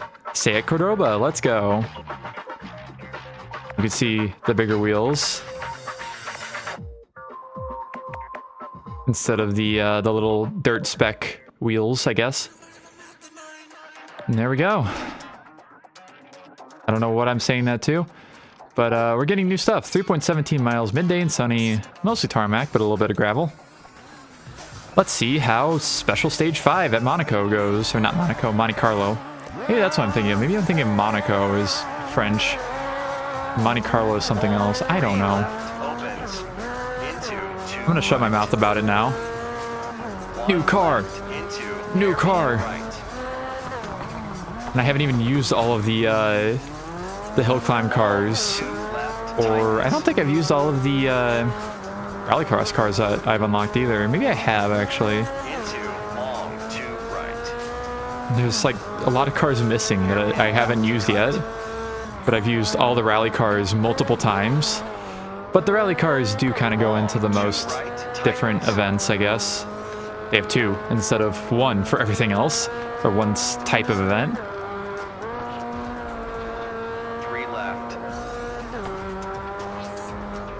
Long, 2 left, tightens. Through tunnel. Long, 2 right. There's a tunnel. Reminding me of the tunnel in Fujimi Kaido in Forza 1, or one of the tunnels. Oh, here's the into. Into. Oh, there were many intos there. Into.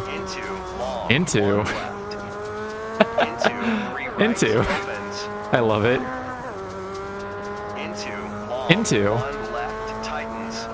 Even if he's not giving the pace notes directly one after the other, still saying into. Into. There's so many intos.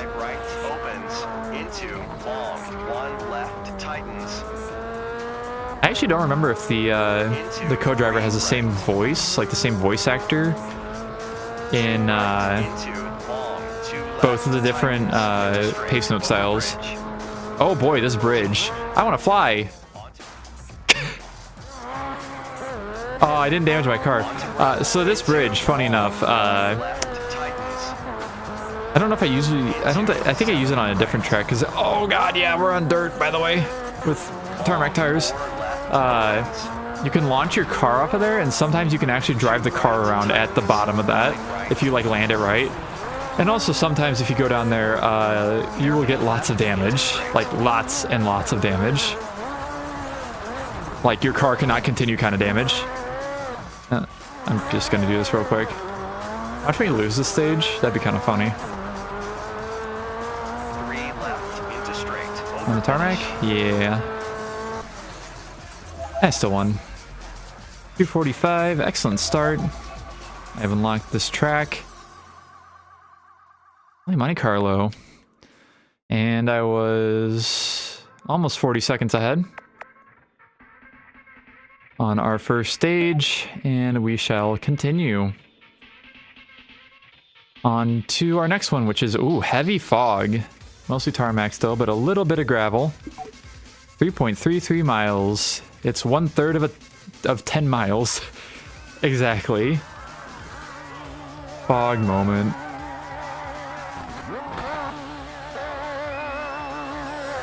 Alright, let's see if I can navigate a foggy Monte Carlo. It is also interesting in this game. I feel like Monte Carlo most of the time. Ooh. Don't mind me. Excuse me. Most of the time that you go on Monte Carlo in racing or in rally games, like specifically the first WRC that I've already played, but also Dirt 3 had, oh god, or was that Monaco? I think it was Monte Carlo. I don't know. I feel like Monte Carlo should be icy, but in this game it's like not even close. Yeah, I'm thinking, I don't know. I get Monte Carlo and Monaco mixed up so many times. Into straight, over bridge. Onto tarmac, into long. Oh, hey, it's the same bridge, but backwards. Maybe it's this track that I used to use to, like, go off the bridge and have adventures. Into long. The stage. Opens. Into long, 1 left, tightens. Into long, 2 right, tightens. Ooh, too much. Okay, we're good. Into long, 2 left. Into long, 1 right, tightens. Into long, 2 left. Have I used the Evo for a rally event yet? I actually don't know. I think I've definitely used it for crossover. I don't remember if I've used it for a rally event or not.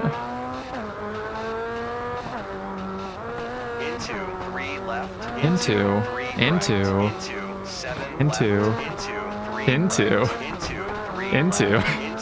long, 3 right, opens. Into long, 3 left, opens. Through tunnel, into long, 2 right. God, I love that. into. Left tightens. So very funny to me. I will absolutely giggle at it. You cannot stop me.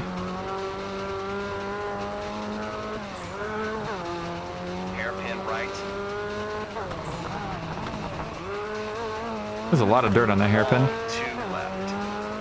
Tight hairpin left, cut. I didn't quite cut it.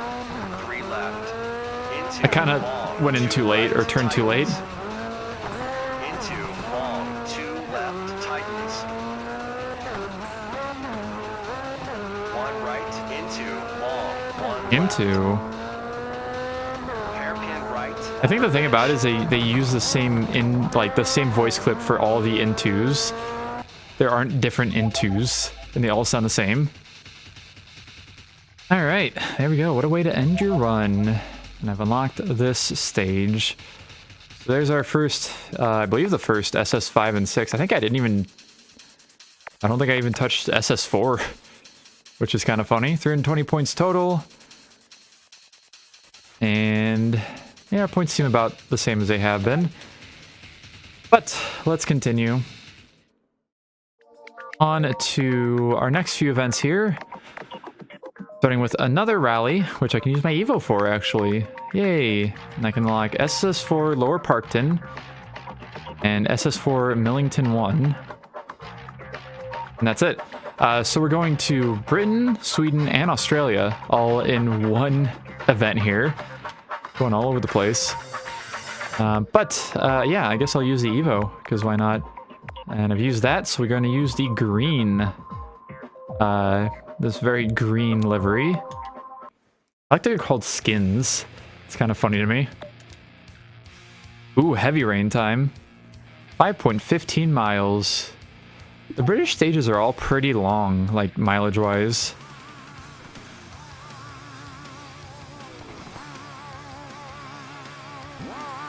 And it's time. Actually, I think I've been in heavy rain before.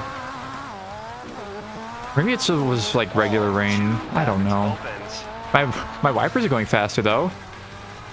Look at them go.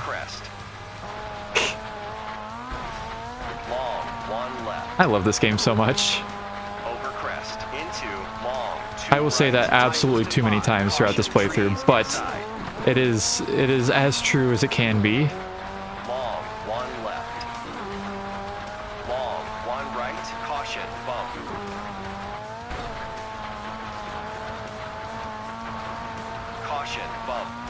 Caution. Into long, 1 right, tightens to 3.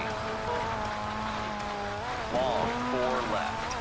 Onto tarmac. They still aren't catching up yet. Long, 3 right, much at all. crest, tightens to 4. I don't think they really will until 1 left. the next, at least partially through the next, 2 left. the next section of the career. We'll see.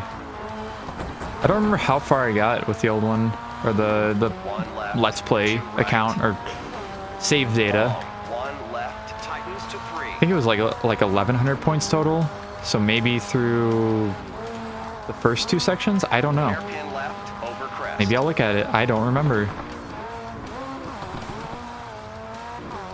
Long, 3 right, tightens to 4.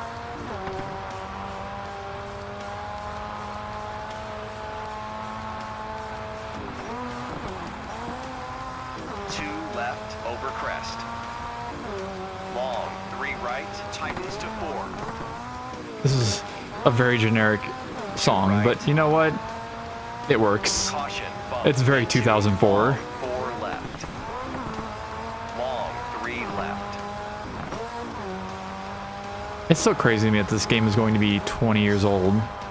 Long, 1 right, tightens to Actually 4. ridiculous. I'm pretty sure I got this game when it was mostly new, if not completely new. 2 right, And somewhere in 04, 05. Ay! Oh. 3 right. And even blew my mind back then Long, 1 with left. the graphics and whatnot. And also just the game itself. Narrows, through Physics, tunnel, over bridge. content. Long, 4 right, opens.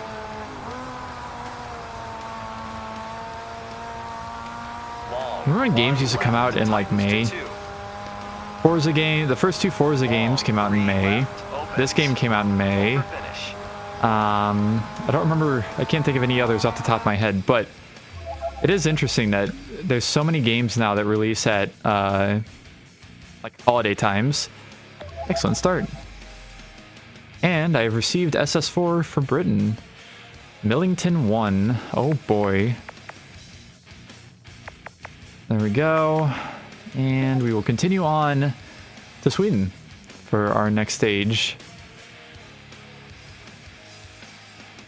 And a stage I haven't been on yet.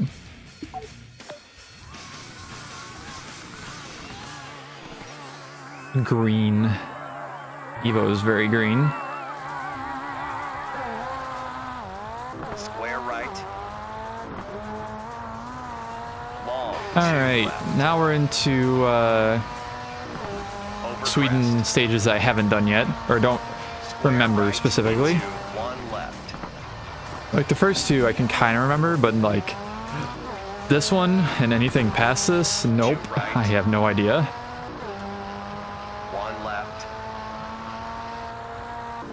Two left over crest. 8 right onto snow. One right. Onto snow. Oh, the AI were not that far behind. They actually made it onto the leaderboard by the time it went away.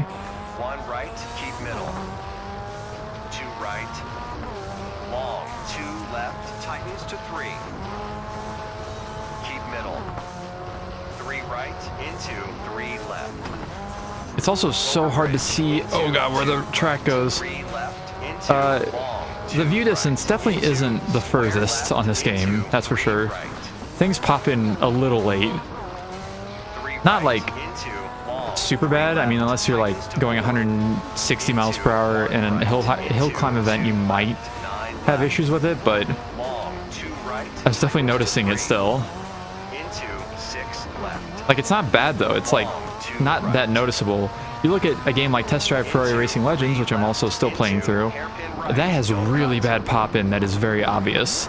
This game, not that bad, and also not that obvious.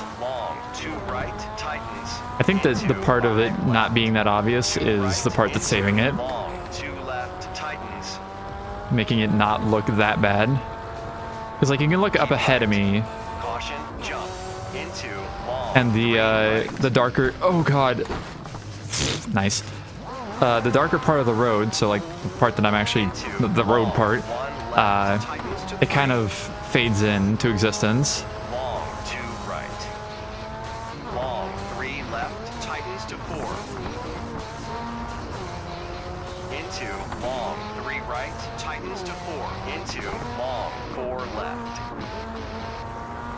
I could even turn the music down a little bit more even. The music is still kind of loud. I'm surprised because I turned it down already some, and it was already lower than everything else. But there we go. 228. About 14 seconds ahead of Zuccotti. 24 seconds. I know how to math. I swear. And now we're going to Australia? Yeah, Lower Parkton. Ooh, we get rain for the first time in an Australian stage. You know what? Sound. I'm gonna turn down one more. For now, at least. I think that should be a good... Because like, I can barely hear the car over it, which is kind of crazy. One left.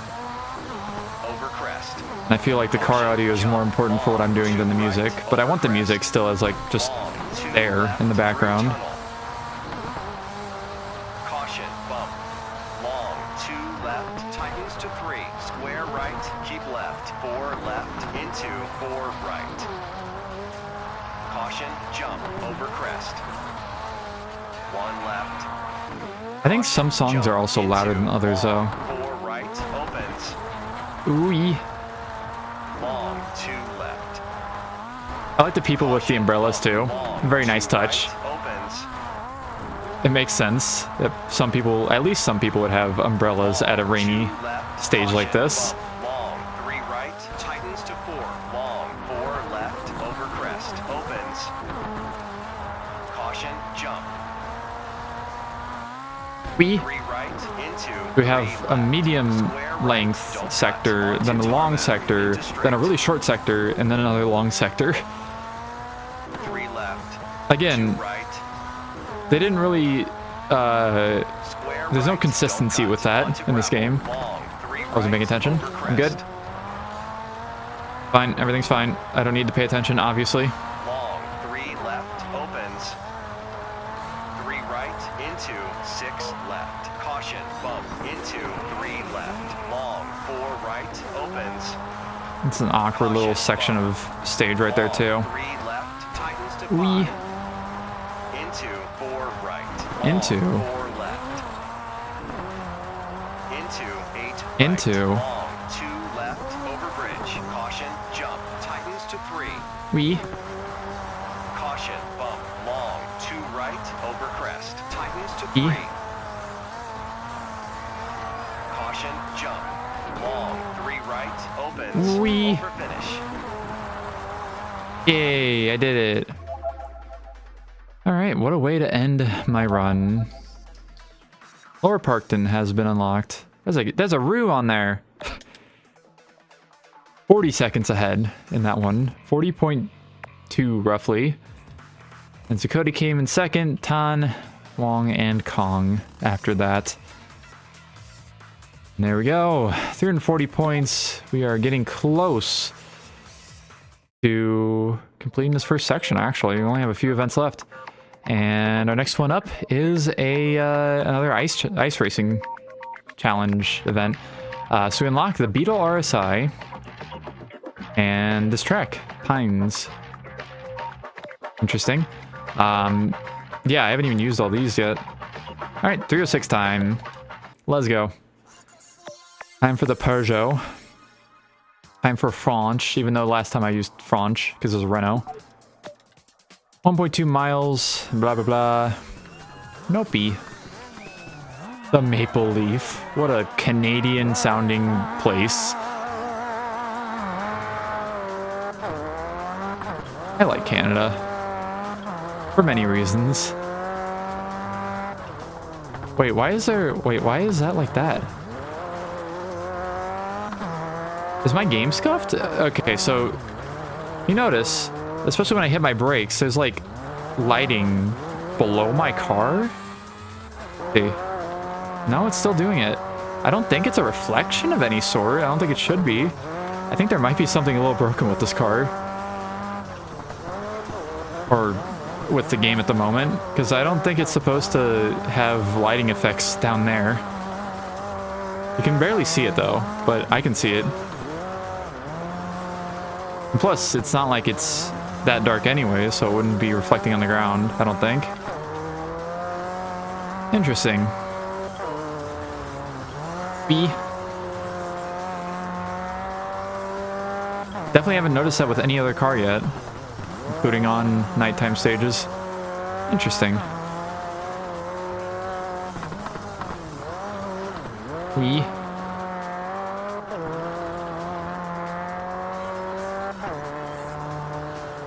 And qualifying over. There we go.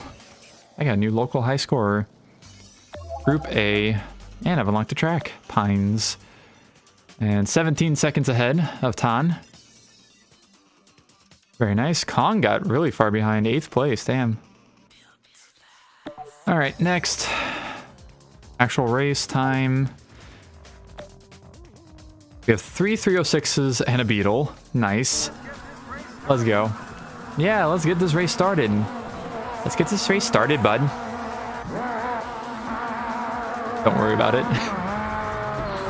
It's still doing the light thing on the ground, so I don't know. I guess we'll see if it happens in the next thing. Can you take back the position?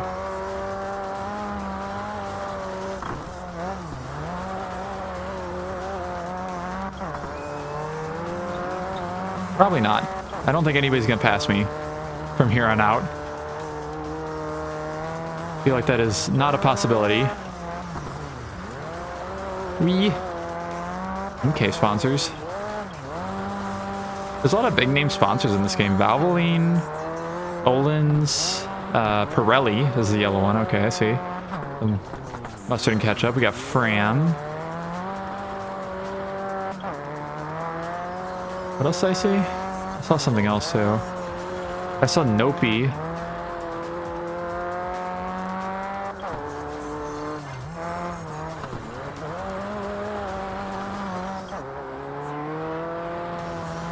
I think I should recognize more of these, but there's some of them that the logos I don't quite... Oh, Hella's back there. I don't recognize the logo enough to know what company it is. Yeah, that's me. I'm the leader.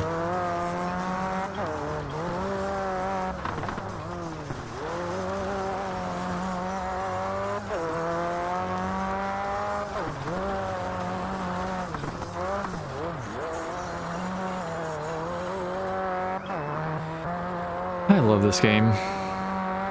I didn't look at the lap counter again. What the hell was that? Why was there like sparks? What is happening? There's many things happening on the screen that I'm not sure. I thought I saw sparks coming out. Maybe it is sparks coming out of the exhaust. I don't know. I thought it was going over the car though. Maybe it's just snow. I don't know. It does seem like if you turn... whichever way the wheels are not turned, or whichever way the back of the wheel is facing, snow will shoot out. But also I think you have to be on a certain part of the track too.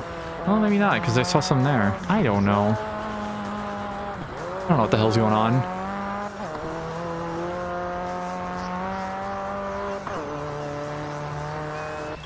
Alright, there we go. Another one down. And there's all of our times. Wow. 1 minute and 20 seconds behind me. Nice. Got the Beetle RSI. Hell yeah. Also, fun fact, the ice racing cars also have their own tarmac tires and wheels. Which is very funny, because you don't want to use those on any kind of tarmac. But, anyways, yeah. Ooh, 240.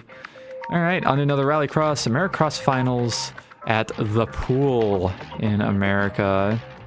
Unlock the track, and the 240, Volvo 240, and I think that's it, right? Or is there one more thing? Yeah. Alright, and I've used all of these, so I guess... yeah, the Accent was one I used already. That is a color scheme. What in the world? Ugh. Not exactly a color scheme I'd pick. But it's fine. Ooh, it's nighttime. 3/4 of a mile. And clear weather at night. Alright, let's go. I think it's our first nighttime rallycross, isn't it? It means just shove some lights on the front of the car. And send it. Okay, this is one that doesn't go up there. Oh.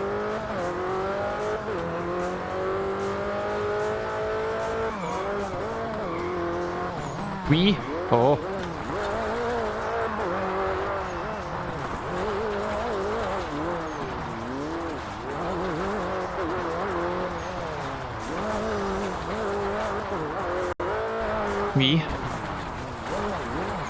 Make the turn. Damn it. I didn't quite make the turn. Oh my god, please.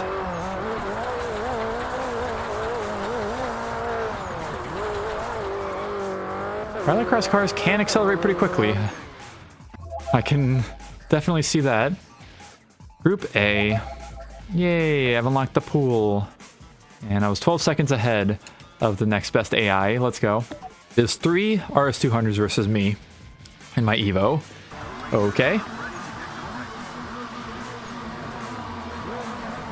I like that the RS200s have like some sort of light on in like their marker light or turn signal housing. I don't know how that works exactly. I don't know why either. But it happens.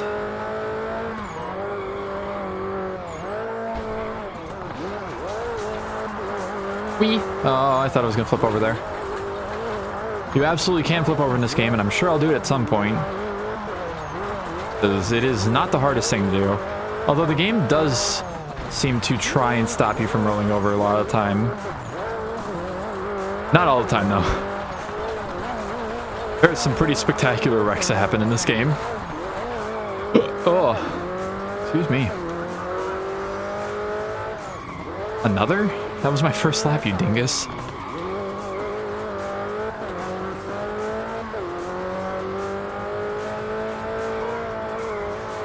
Wee. Oh.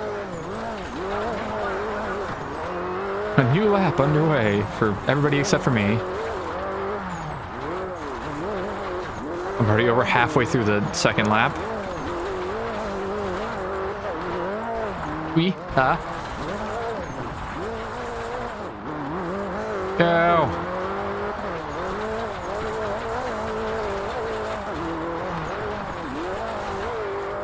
There's a lot of handbrake usage in this game.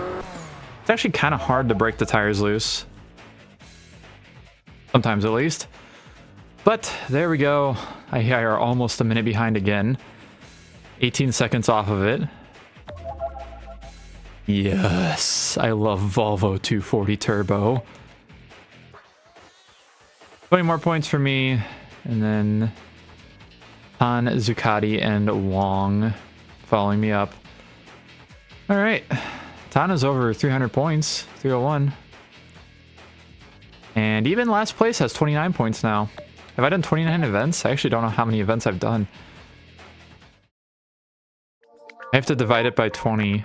That'll give me the 380 divided by 20 is... No, it'd be, what, 190... 19. I've done 19 events, I think, right? Is it 21 total? That sounds right. Anyways, let's go ahead and continue on to our second to last event of the amateur career. It is another ice racing event. We unlock the Bend and back to Canada. Why was that blue? What the hell? Was it new? Wait, was it blue because it was a new car I had unlocked? I don't know. The little block was a different color. Interesting. Anyways, Beetle time. I haven't used it yet, so we're going to use it. And we have a snowy track for the first time in ice racing at the Bend. 1.5 miles. Let's go. Got like a sudden chill there. And if you saw RalliSport Challenge 1, like at all, you probably recognize this Beetle, because it was also in that game, and also had this exact livery in it, or on it. Which is one thing I have to give DICE, is that they are really accurate car models. I know they're not perfectly accurate, but like, compared to, say, Project Gotham Racing or PGR2, this game has much, much more realistic and just better modeled cars.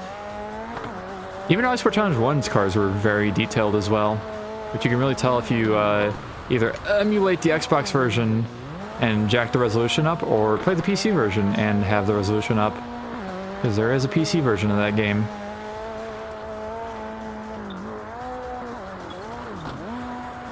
There's a little bit of awkwardness, by the way, that happened up there. Don't worry about it. Cones.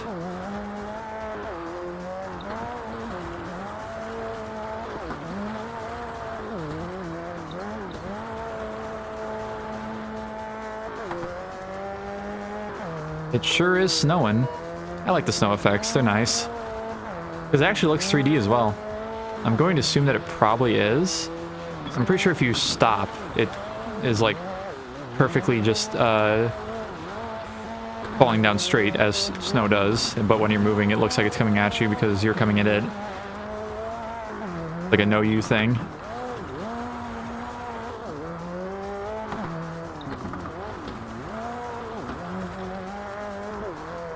And, oh geez, one more turn. There we go. Group A, of course. And I've unlocked the Bend. The dude's just chilling there on the right. Lac Crystal. Interesting. I wonder if it's in Quebec then, because if it's Lac, I think that's French, isn't it? Anyways, I'm in first. I got in first by 29 seconds, I think that was. Very cool. And we get into our actual race here. 2 Beetles, 1 306, and a Corolla. All cars I've driven already. There are more though, in case you didn't notice the extra spots in the car menu. There will be more to unlock, for sure. And there go the AI fighting against each other as I just drive away from them. Fine. That's how it's supposed to go, right? This is how shit should happen. Are you saying, bud? Oh, wait, this has the light thing, I just noticed. Wait, why is it doing that? Well, yeah, when I went around the turn and the car's rear end was facing away from me. Oh, god damn it. Do the cars just shine on the ground in ice racing? Is it just ice racing? I don't know. It is weird, though, that it's happened with 2 different cars and 2 different events. Although, to be fair, it was the last thing I did, too, was a ice racing, so I haven't had a chance to test any other mode. Yeah, if the car turns around, I mean, I guess that's also true because the brake lights are out of view, then I don't know. I kind of want to shift into reverse and see if the reverse lights are weird too.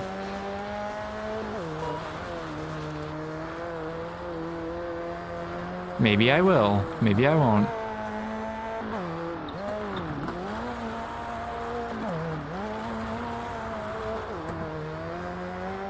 The world may never know.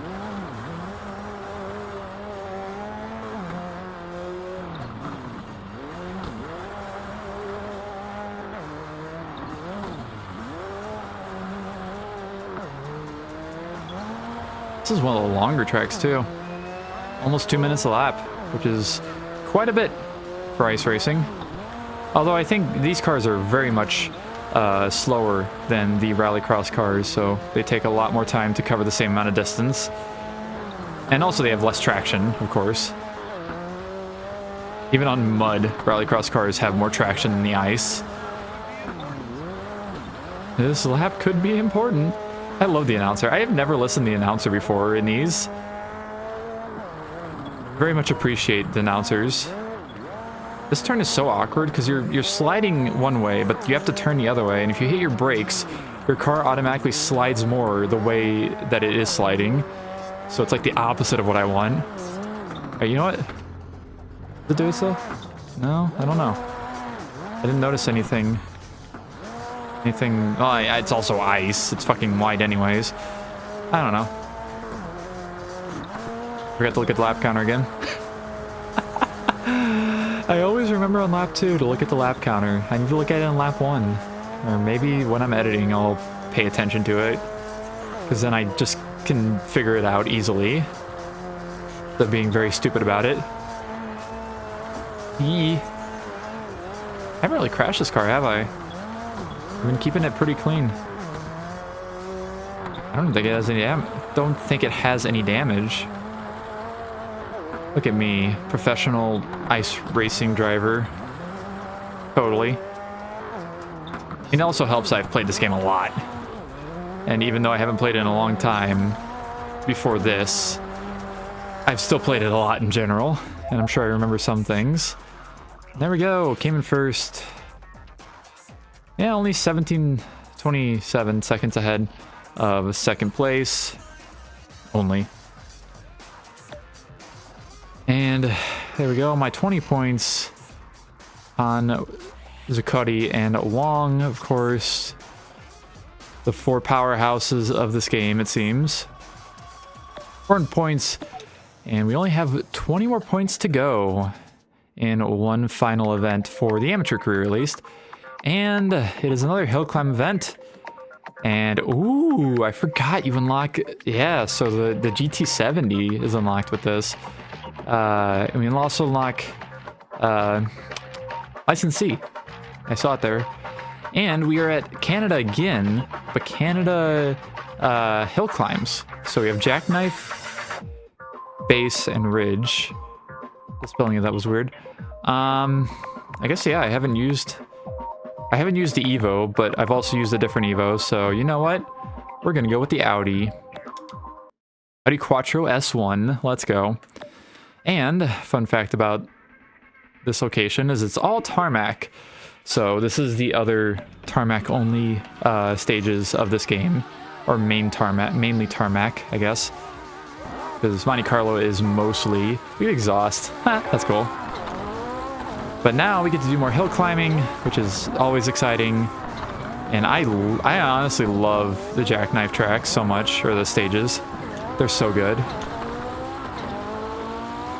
This is very exciting.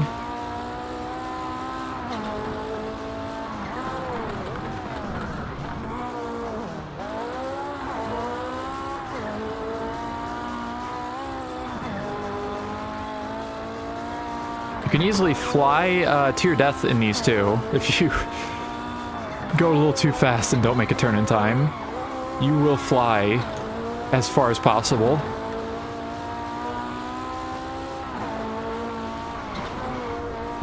Oh, yay. My controller is vibrating so much. More than usual. Good lord.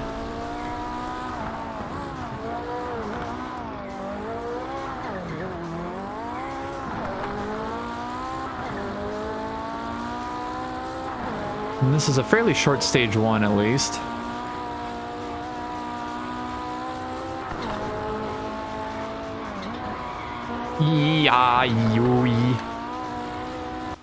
Oh my god, that was so fast. The game just stops the car after you finish, and whatever happens, happens. It's always very funny to watch. Minute 18 for that. Best AI, wow, 3 AI got 145s. Very consistent, very nice. And we move on to our final stage of the amateur career at Jackknife Ridge.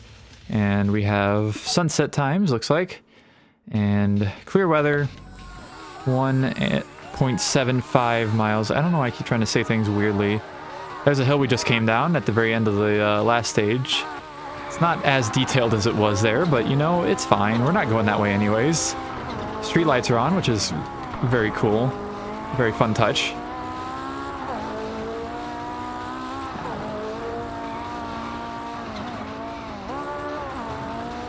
I don't have too many games that have Canada, like any Canadian tracks at all. Like I know F1 games have Montreal because they race F1 at Montreal. But like otherwise, I can't think of many other Canadian tracks in video games in general. Even fake ones. Because obviously this is fictional to a degree. It's basically just stylized in the way of roads from wherever it is. I don't think any of these are based off of real stages, but I don't know. I'm also dumb. Ow. And this was actually a shorter stage than the first one. 107. What a way to end your run. Yay. I've unlocked the licensee and GT70. If you remember, I guess Ford Racing 3 is probably the only other game that I've played that's had a GT70 in it. And that's the only reason I know what this is the only reason I know what a GT70 is, was because it was in this game. And I was able to complete the amateur career when I was a kid.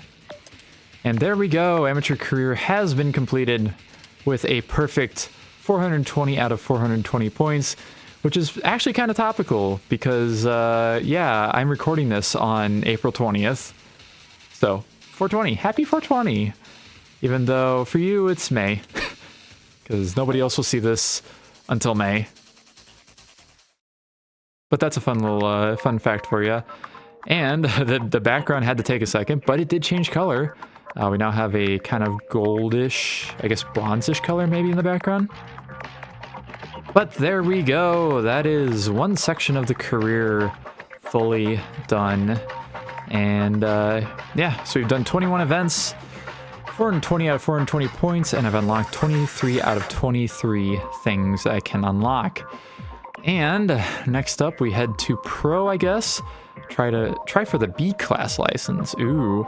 But before we go away, I want to do something real quick, and we're going to look. And we're going to see what I have unlocked. So we have those 3, as well as Hydro Lane, which was the only British track I went to, British Rallycross. And for crossovers, it's actually the same exact like positions of tracks I've unlocked. Very funny. And for rally, we have the first 4 of Australia, the first 4 of Great Britain, the first 3, and this 4th and 5th of Monte Carlo, and then the first 3 for Sweden.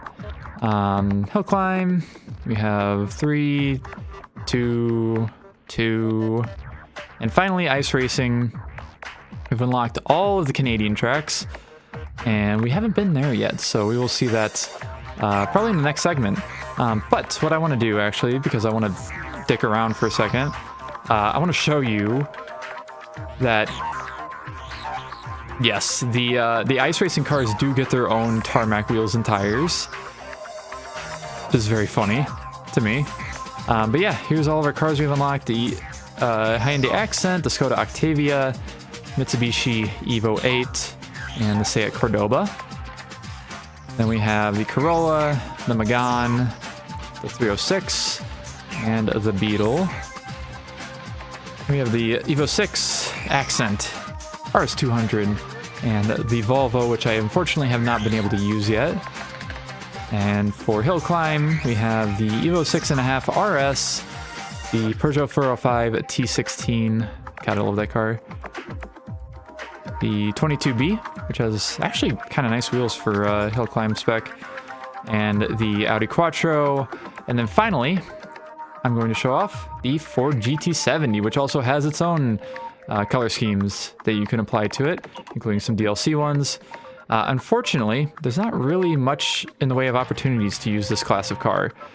And don't worry about the last 4 down there at the end. Those will be talked about in, well, probably when we start the DLC challenges, because of reasons.